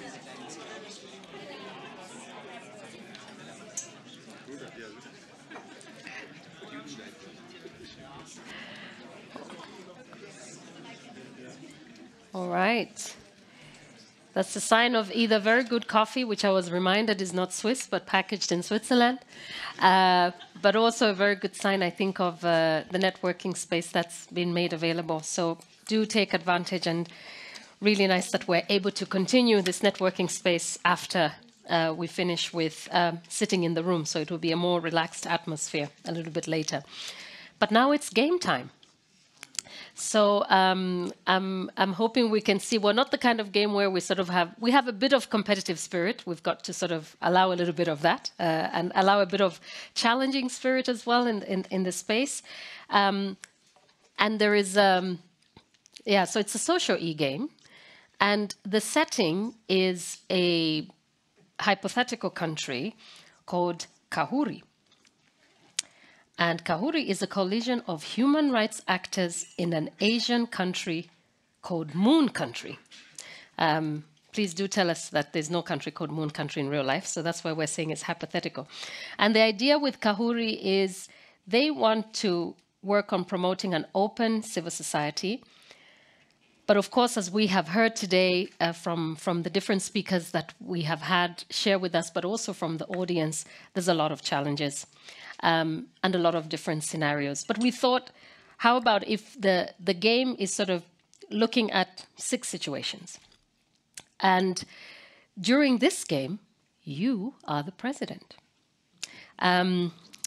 It feels very heavy as a responsibility, but luckily the president has a crew. And you must make 6 recommendations to the board on how Kahuri should act in these 6 situations, which will be given to you. One thing to say is that, no experience is needed here. There is no expertise, so you have no prior experience in e-gaming or whatever. You also don't even have to have experience in knowing what Moon Country is. As we have said, it's hypothetical.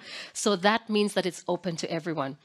And for our audience online, you may be wondering, how are you going to participate?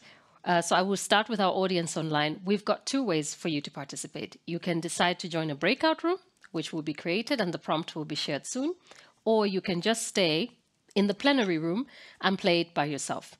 And of course, games are always fun when we come together. So you're encouraged to go into a breakout room, but it's not obligatory for you to go into a breakout room, so you're able to play this game by yourself. But what about the people in the audience?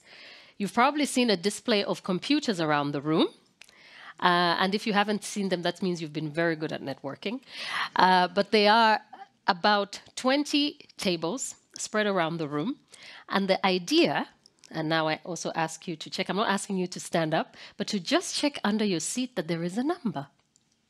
So we're not going to do musical chairs or dancing chairs yet. So on the seat, on your seat, there must be a number. Everybody with a number? Okay. All right. Okay.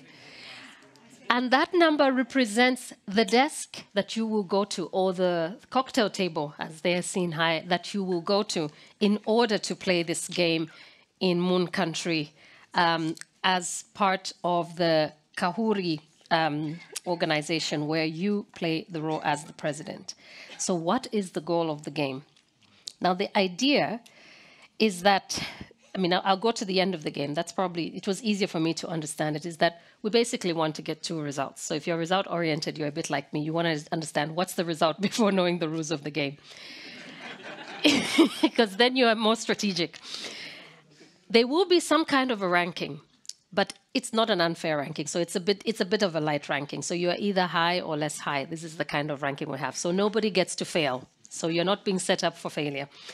And then also, we're trying to determine what is your leadership style in this. Remember, you're a president. So there's a very good sense in trying to understand the kind of leadership style that you're going to portray. So the goal of the game is to make recommendations to the board members. And based on your recommendation, the organization will act. And at the end of the game, the leadership style as a president and the success of Kahuri is in domains of community trust, policy influence, and that member safety will be revealed.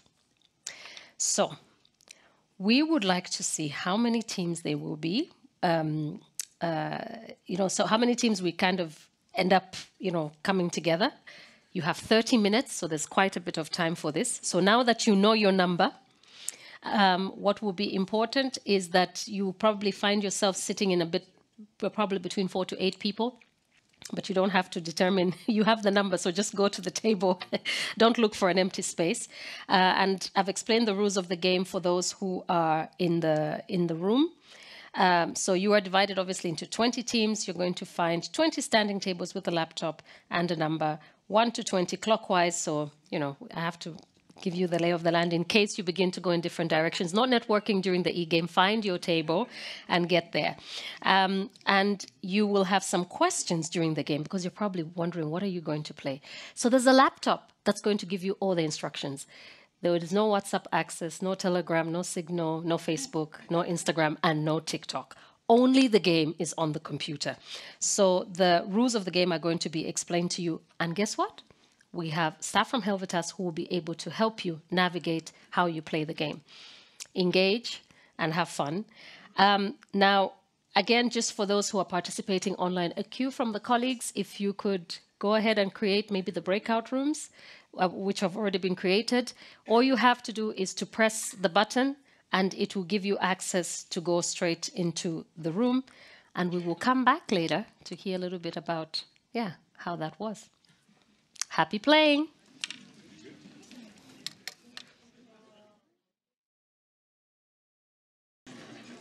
I was trying hard not to show an authoritarian hand in bringing you back to your seats and allowing for some democratic steps as you make your way. It's always a good opportunity to exchange ideas and sort of further the discussion in these spaces. So I think, well thought of in terms of including this, and we hope that you have had a very engaging time. I think we do have the possibility to look at the results. Did I speak too soon? Yes. And so, all right. Disclaimer. For those who wear a competitive hat as I do, disclaimer. We are not able to see all the groups just due to the nature of the equipment. But some very interesting names here. So we've got, Alpha. Alpha? Where and who is Alpha? Where's the Alpha group? Hey!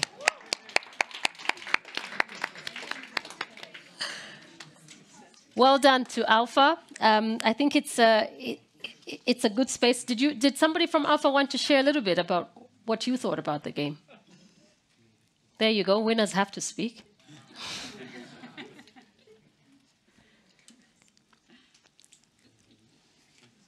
Or shall we take Magic 10? Magic 10? Who is Magic 10? Magic 10? Also in the room. Magic 10, do you want to share your experience of the game?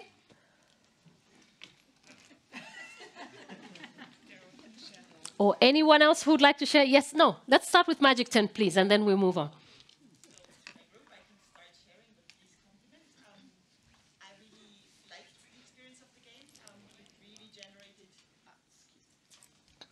Hi.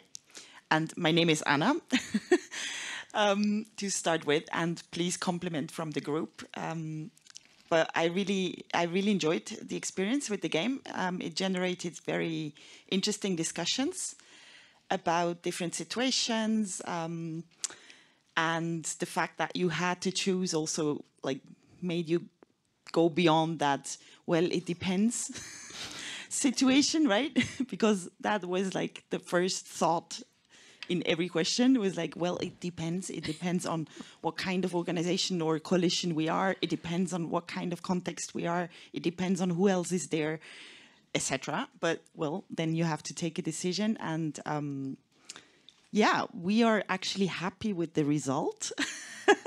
That was the last thing that we discussed. So we are, in terms of leadership style, we're community or trust-oriented, community-focused leaders, and that's something that we're happy with, or most of us.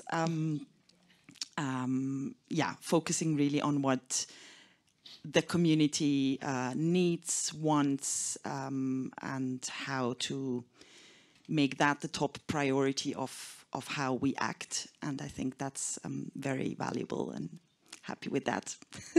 Thank you. Thank you for sharing. Some more feedback from the room on those leadership styles. We're a bit curious to hear.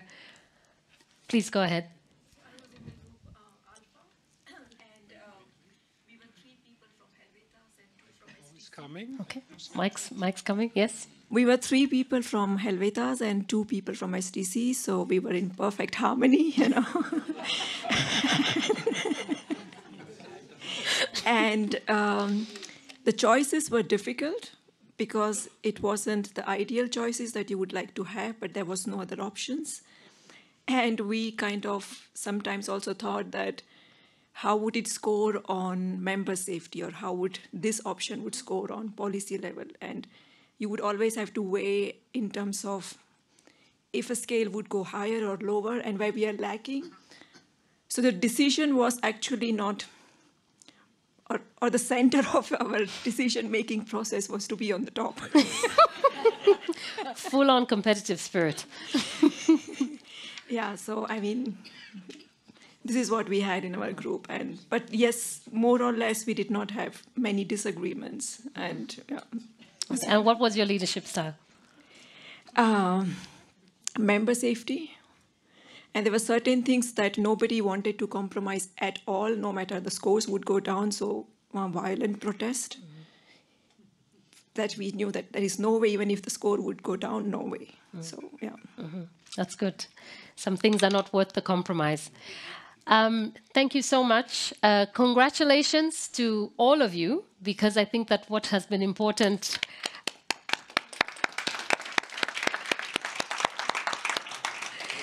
what has been important is for you to kind of share in recommendations out of probably what would be a more realistic situation, right? Sometimes we talk about what an ideal situation would be, but they are very complex situations in which hard decisions have to be made, and sometimes compromises cannot be made as well. But just to say that if you wanted to see the full range, I think a link is going to be shared. And so you'll be able to see how you have fared. So thank you again to all the players. But maybe one thing that's also important for us, and I'll ask colleagues to just put up the screen of for those who to understand who has been part of helping to develop this game. There's a lot of work that has gone into thinking about it, and also making sure this is a young team.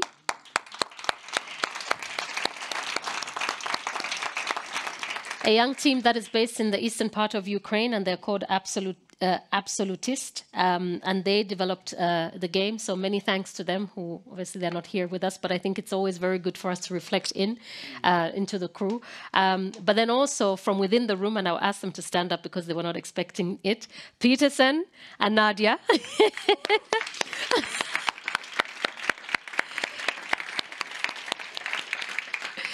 Thank you for making it even more challenging and even more interesting. And so, that would end the fun and games that we have had. But again, thank you to all the players and for being active. We hope it inspires more thinking into other spaces and more conversations as we will go into the networking space. And now we have the opportunity once again to listen to another speaker. And we have had him join us on stage, so I will not go into an introduction. I have the pleasure to ask Otosaki to join us and share some reflections from his side. Thank you.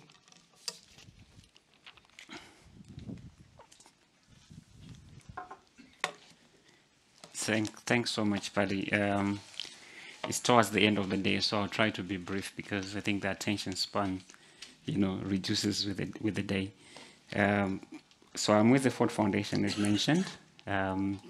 Just want to share some reflections of the Ford Foundation's work in respect of, civic space, and then probably we'll have a discussion afterwards. Imagine the world today without this moment, or without this moment,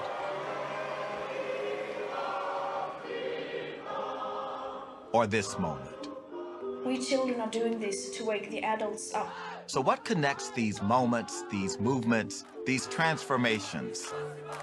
A thriving and open civic space, a place to advocate for ideas and to hold leaders, institutions, and companies accountable. Well, we hope to achieve equal rights. Throughout history, the only way we have expanded rights is through collective action, through people power. Today, movements around the world are asking hard questions about sustainability, inequality, and the violence and oppression that still exists.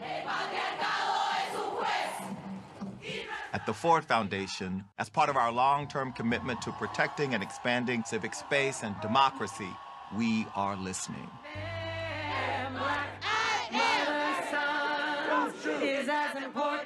We all create civic space. Together, we can keep it alive and vibrant and ensure an equitable, democratic, and prosperous future for us all. So, building on the short video that you just saw from Darren Walker, who is the president of the Ford Foundation, we are concerned with a number of issues that are happening globally. And I think it would be opposite for me to reflect the moment that we're in at present. The crisis, the conflicts, disruptive technologies that are, manifesting throughout the world. We know that there's increased securitization that is taking place where governments, nation states are looking at civic space from a security perspective. National security in particular, regime security in particular, not the security of the citizens or of the population. So we're concerned about that security playbook. We also have noticed that there is increase in interstate and intrastate conflicts. It could be in Europe, Middle East, Africa, you name it. And equally, there's polarization. We're polarized, we're divided on a number of issues. It could be divided around religion, it could be around race, even around the basis of a conflict, such as we see in Middle East. We are all divided.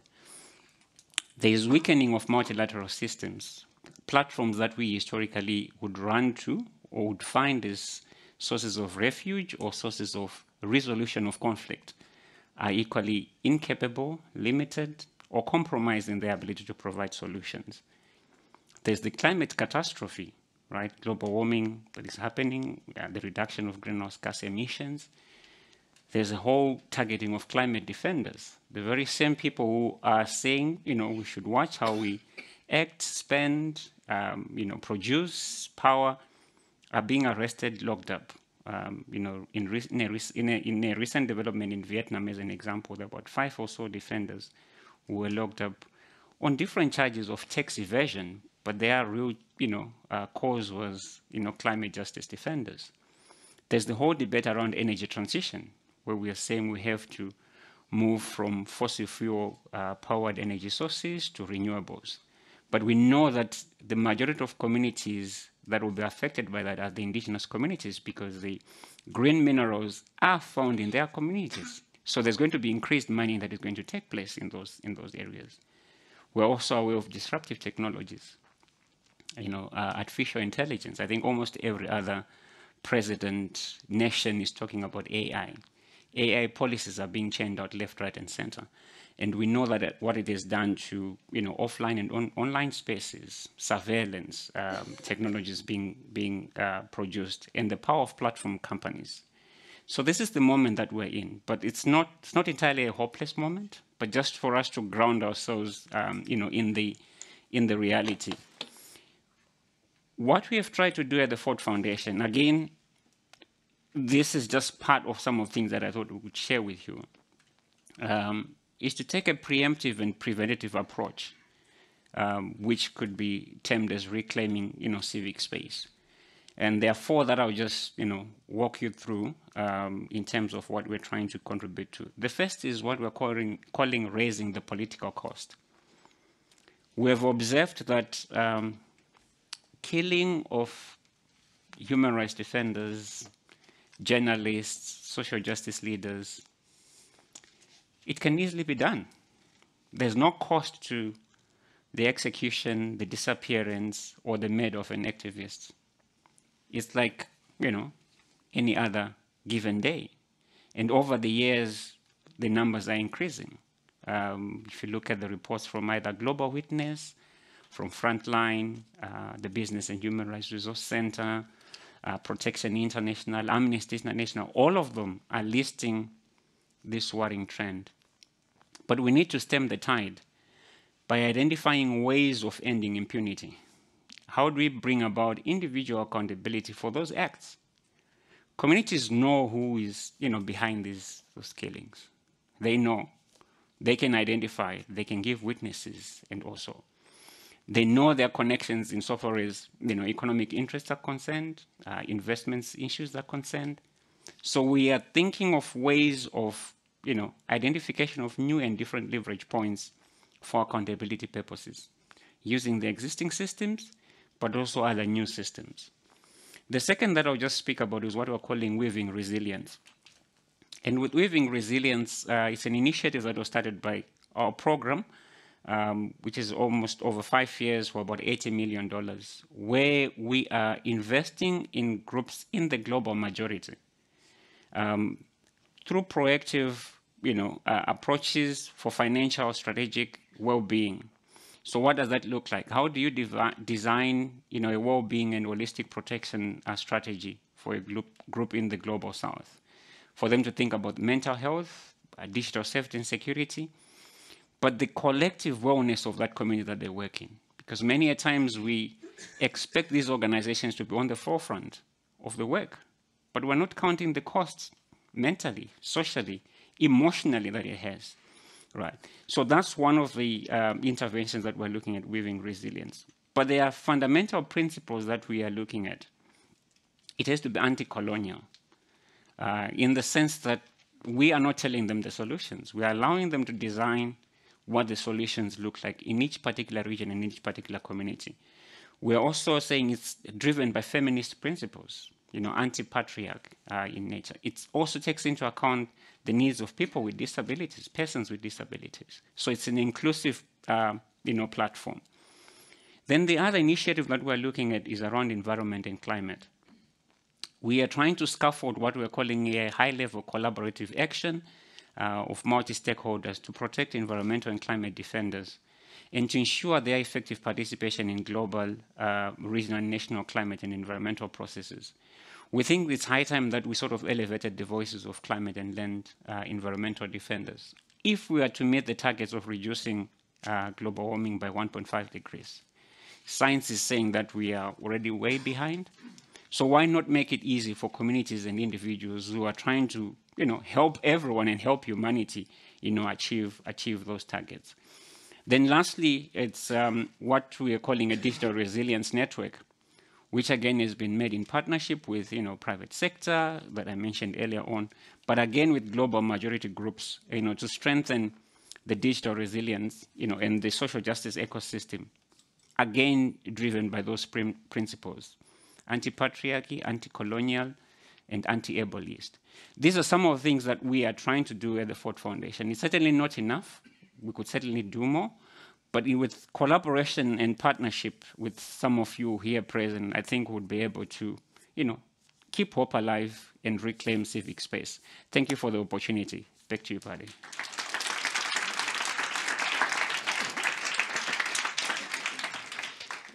Thank you so much. I will ask you to stay on because I think we have an opportunity for us to engage also now that we've on the two slides, or I think also around what you have shared on the panel. Any questions? Do we have any questions before I look at that online audience, or any reflections? It's a good opportunity for us to exchange a bit.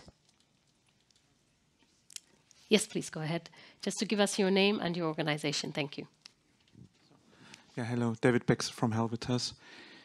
Because picking on digital resilience, what you said, I wonder if you can elaborate a bit on that, because it feels like media is the main source for information, particularly for youth, what you discussed before. So like the whole point about digital resilience and knowing which information to trust and which one not, and to be able to scan what is right and what is wrong, seems to be one of the, maybe the key competence in the digital age. So would be very curious to find out more on this digital resilience. Yeah, if you could elaborate a bit. Yeah, so no, thanks for that. That's an important question. So in addition to building the capacities of Global South groups to work online, their safety and security is the first priority as we're playing in the game, you know.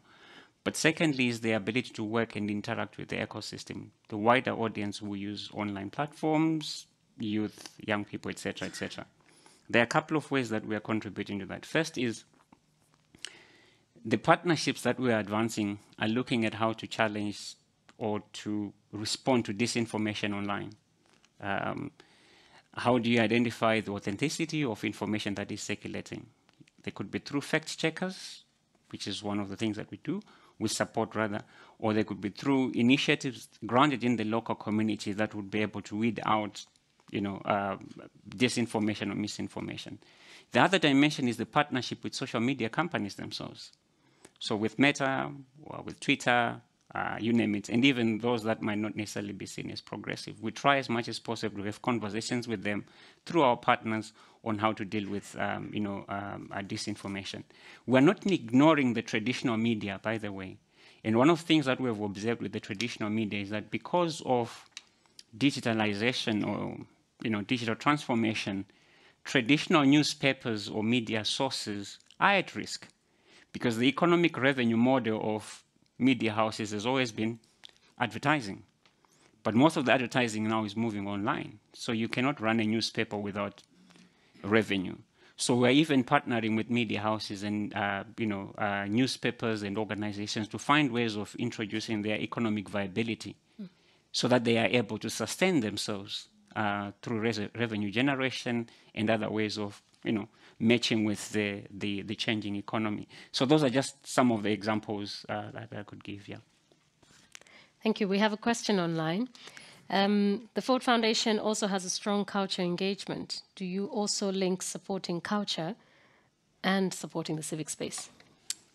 Yes. I should have mentioned this earlier on. We are right now starting a new initiative that we call Creativity and Civic Space, which brings together about 7 regional offices within Ford, and a strong portfolio of our creativity and free expression, where we are trying to support the development of a cohort of artists, storytellers, theatrical productions on the importance of civic space, but being said from a creative perspective. Because if we use this language of, freedom of assembly, association, expression, sometimes it doesn't land. I think many times it does not land with communities. As, Pilato was saying earlier on, artists are in our lives every day. So we do, incorporate creativity and free expression on these issues, yeah. Mm-hmm. Thank you. Questions from the audience or somebody who'd like to share some reflections with Otto? Please, go ahead.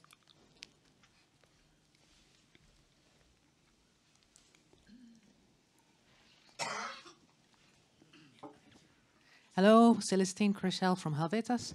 I have a question that relates a bit what you were saying in the panel earlier, and also yeah, it was somehow a discussion in the panel about democracy and how democracy itself is questioned. And what role would you see for civil society to also work on that? Because there's a strange phenomenon happening where citizens vote for parties that do not necessarily believe in democracy. Is there a role for NGOs, for civil society to play there? And if so, what? Yeah. Do we have the whole day? We have the whole day. It's a big question, Celia. I don't think I have the answers, to be honest, but I'll share my reflections on what we probably need to do. I think the first is we need to re-legitimize democracy. I think there's a legitimate question around its ability to speak to the aspirations of the average person, right? So if you're in the US, you are told that democracy works.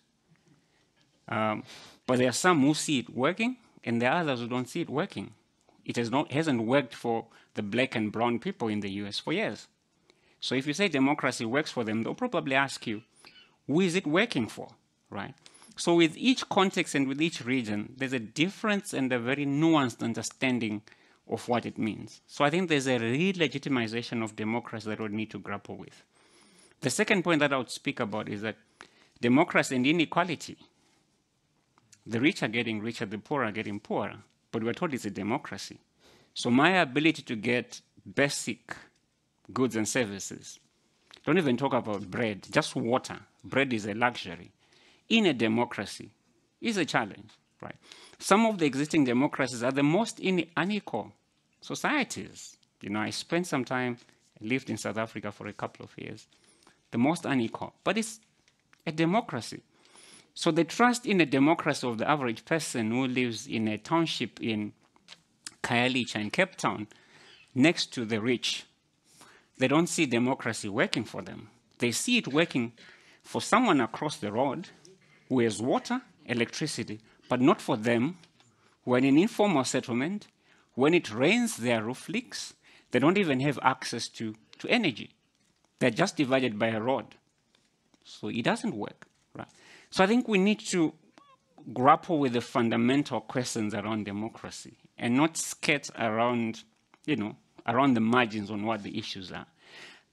As I've said, we don't have the whole day, but those are just my preliminary, sort of reflections around that. And civil society has to embrace the contradictions in this debate, because there are so many contradictions in there. It's not, a neutral space, as it were. Yeah. Thank you, Otto. I was just thinking, as we shared yesterday, examples from particular spaces and countries where you sort of see an authoritative regime, but actually that's also being able to provide these kind of basic services. So I think the mismatch that you see between democracy and the lack of, and authoritative regimes being able to provide these kind of basic services, and then the question comes, to what end is my political rights and what need is it for? But thank you again for sharing. Thank you.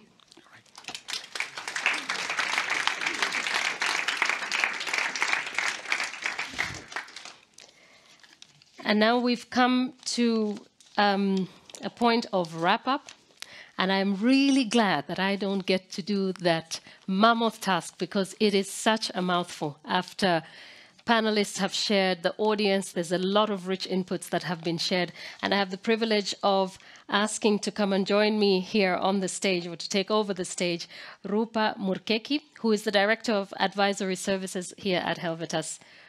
You're welcome, Rupa.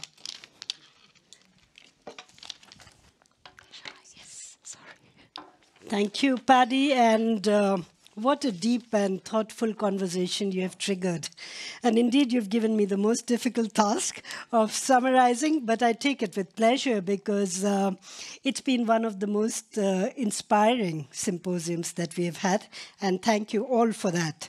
We started with a scene setter by Regula, where she reminded us that democracy is in decline all across the world. And it is very important to cherish what we have. While the understanding, the experience of democracy may differ across people in the same country, across countries, it's something very, very valuable to preserve, to cherish, to nurture, even if it is not serving our own political interest at specific moments of time. We also were reminded not to equate democracy with civic space. In my own country, we take pride in calling ourselves the largest democracy in the world, but we see a systematic reduction, decline, denial of the civic space, and this is a reality. We must confront it and have a more nuanced, more thoughtful, more also clever understanding and engagement with such processes. We realize that there are global trends, and somehow there seems to be a global playbook that people are learning from each other in terms of questioning of the values of democracy, of blaming the other. It's a very, very simple way of passing on the responsibility for ineffectual development or governance, of weakening institutions systematically, and of creating fear, suspicion, and hate, as Mr. Rajgopal reminded us. But also, while saying this, there was magic in this room. So there was the magic of one, but there was the magic of your presence here, which just happened through a conversation with a friend and a neighbor, and now you're here with us. It is really magical, feels magical.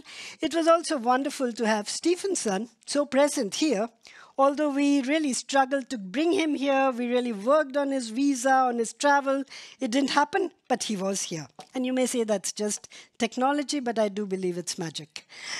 We also have the magic of growing and expanding the civic space, collaborating together in very, very different contexts. And when I said that there is a global playbook from which people are learning, we are learning across time and space. So as Maya reminded us, the same people who were involved in a genocide not so long ago in the 1990s are now governing and are seen as a force of stability. The same people in India who fought for independence are using the tools of the colonial ruler to control and constrain the civic space. You know, all the financial instruments that the government uses are really coming from another century. What this means is that we must work with unusual allies. Agnieszka reminded us of that. To be agile, to see the alignment of interest, to work with the government, the private sector. And while we are reminded that the government and the private sector work with their self-interest, which are legitimate in a certain setting, we can have winning solutions through alignment of interests when it comes about. So it is important to remain agile. It's also a call to action to all of us in the civil society to cultivate these unusual actors, to also know how far we wish to go, which is something that we learned intimately in the game. And also to realize that we have to do the hard work of creating, preserving, expanding, sharing, enabling others access to the civic space, because the state is not going to do that for us, right? So we have to do the hard work. And this is very important. For me, this is a call to action, because a lot of times we become very busy doing development. So doing log frames, doing annual reports, those are very important. But we must not forget the core purpose for which we exist as a civil society. And that means not only NGOs, but also each of us as an individual. And that core purpose is to create spaces for the disempowered to claim their rights. And this brings me again to Gandhi, because the principle that I live with and that I remind myself all the time is that the greatest injustice, the greatest violence in the world is poverty. If there is poverty, there is complete denial of basic human rights. People are not able to live to and express their full capacity.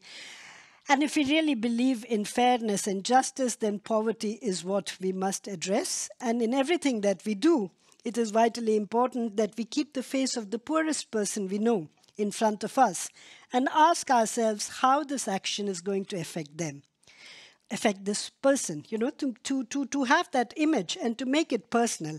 And here we are, you know, each is a magical person. Each person amongst us must also act to create, preserve, and share the civic space, which enables the expression of all individual capacities for all people across the world. So that would be my call to action to each of us, wherever you work, whatever kind of institution you are a part of. It is also important to question, to challenge, to debate, sometimes false dichotomies. So many a times we have this discussion of why should we work with an international actor? We should localize, we must only work with local actors. And I find this distraction from the core work that we do, because as we heard today, we only can work and be impactful when we work in an ecosystem of actors. It is a relationship where we must trust, and I really like the point you made, Otto, of trustful philanthropy. So relationships that are built on trust and not power and not control, and really a process of sharing our power with and empowering the other, which will lead to the change that we need to see in the world. With these words, I come to the very pleasurable task of thanking all the people who have made this event possible. So first of all, Paddy, a very, very warm thank you to you. You did a wonderful job. Thank you very much. And then we have our wonderful speakers, Regula Rit, who will join us in a moment. Sri Raj Gopal, what a privilege to have you here. Thank you very much. Maya, we have been partners, we have been co-travelers. You have been so amazing. Wish you a lot of strength and courage, and we are co-travelers with you. So let's keep that destination in view and work together towards reaching it. Thank you very much. On the screen, we had Stephenson, and it is important to take a moment to think about the context in which he works. I mean, there is no government. He talked about gangsters. It is a real threat to life. There is lack of medicines, basic things for survival, and in that context, to fight for the rights of others who are different from the power holders is really a very courageous action. And we really wanted him to be here amidst us, but the border to Dominican Republic is closed and he didn't get a US visa. So here we are, but I think we all remain in solidarity with our colleagues in such contexts. So a big hand for him. And Fumba, he was such an inspiration. I noted down every sentence that he said, and it is so inspiring that people like him can be part of the government and can still talk truth to power and be our allies. And these are the unusual allies that we need all across the world. So a lot of power to you, Fumba, and I hope you retain that spirit that shines through across the cables and the wires under the seas. And Otusaki, I learned so much from you, and so did so many of us. I hope many of us carry with us the inspirations that you shared with regard to trustful philanthropy, of building resilience, of investing in our partners, because they are the ones who are making the change in the field. So thank you very much for your time and all your great ideas. Paddy already thanked the developers of the game. We continue to work with them since last year. It is very important to remember the very challenging context in which they work, but the huge amount of initiative, talent, brilliance that they embody. So the game design company is called, as you saw, Absolutist from Ukraine, and the people were, we saw more pictures, but I have the names of Alex, Dimitri, and Eugene, who did a fantastic job, and I think you enjoyed it very much. My great colleagues, Agnieszka, you saw her on the dais. Peterson Paul, he worked very hard, new to our team, but broad shoulders and great intelligence. You worked very hard to put this together. Thanks a lot. Nadia here. Matthias Herfeld. the guy who has been sending you all those emails on my name, that is Andre Urek. He's behind at the back of the room. Many thanks, Andre. And a large number of our trainees who have been volunteers, who have been helping us throughout the organization. And you will see them during the apero. It would be nice if you could have a word with them, because they've been absolutely brilliant. Then we have, so all of you. Then I have to thank Habika, because everything worked perfectly. Thank you. You've been most amazing. They are the technical services and project management team. And Nicholas and your great colleagues are here. Thank you very much for everything. And of course, all of you, fantastic, very engaged colleagues, and everybody who's been online. I don't know the number, but there have been many. Thank you very much. I do need to thank another person who must be bleary-eyed and still following us from Laos, which is my colleague Jasper Lauritsen, who started this whole process and is now based out of Laos. So thank you very much, Jasper, and a warm greeting from all of us here. Thank you. And with this, I hand you back to Paddy. Thank you.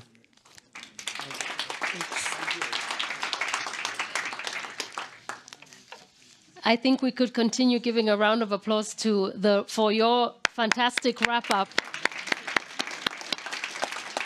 I was sitting there and thinking, why does the world need ChatGTP when we could get, all these insights straight through you? So I will remember that for future conferences, to just follow where you would be seated.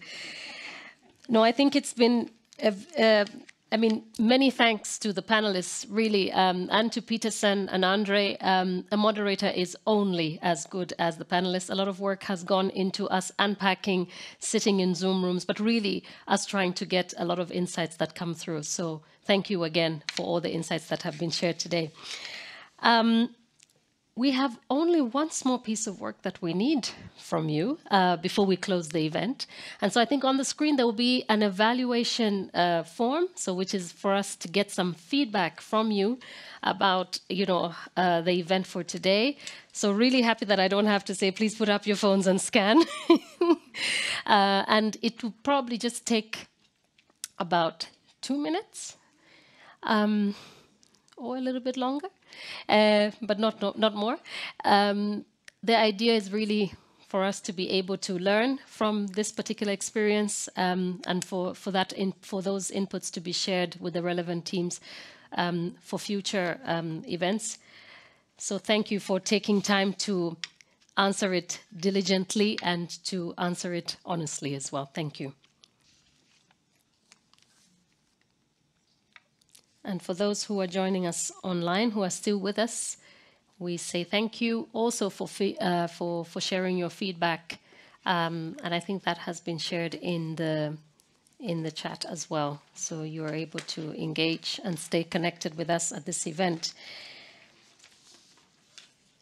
Not just because we have an amazing happy hour that has been prepared for us, but also because there's an opportunity for us to network and chat. I think I'm just reminded of some very powerful words from this space. We've talked a lot about the power of one, but there's also been a lot of trust in the long walk. So I think as we leave, for me, what resonated is the philosophy that's behind Ubuntu. So if you haven't heard about Ubuntu, a Google search will show you. And it's really about the reference of the individual to the wider community. So this is what I wish for you as we go into the networking session. And I say have a good day. A good day for those who are still joining us online from various parts of the world, and a good evening for us who are still going to continue in the networking session. Again, a round of applause for everyone. Thank you.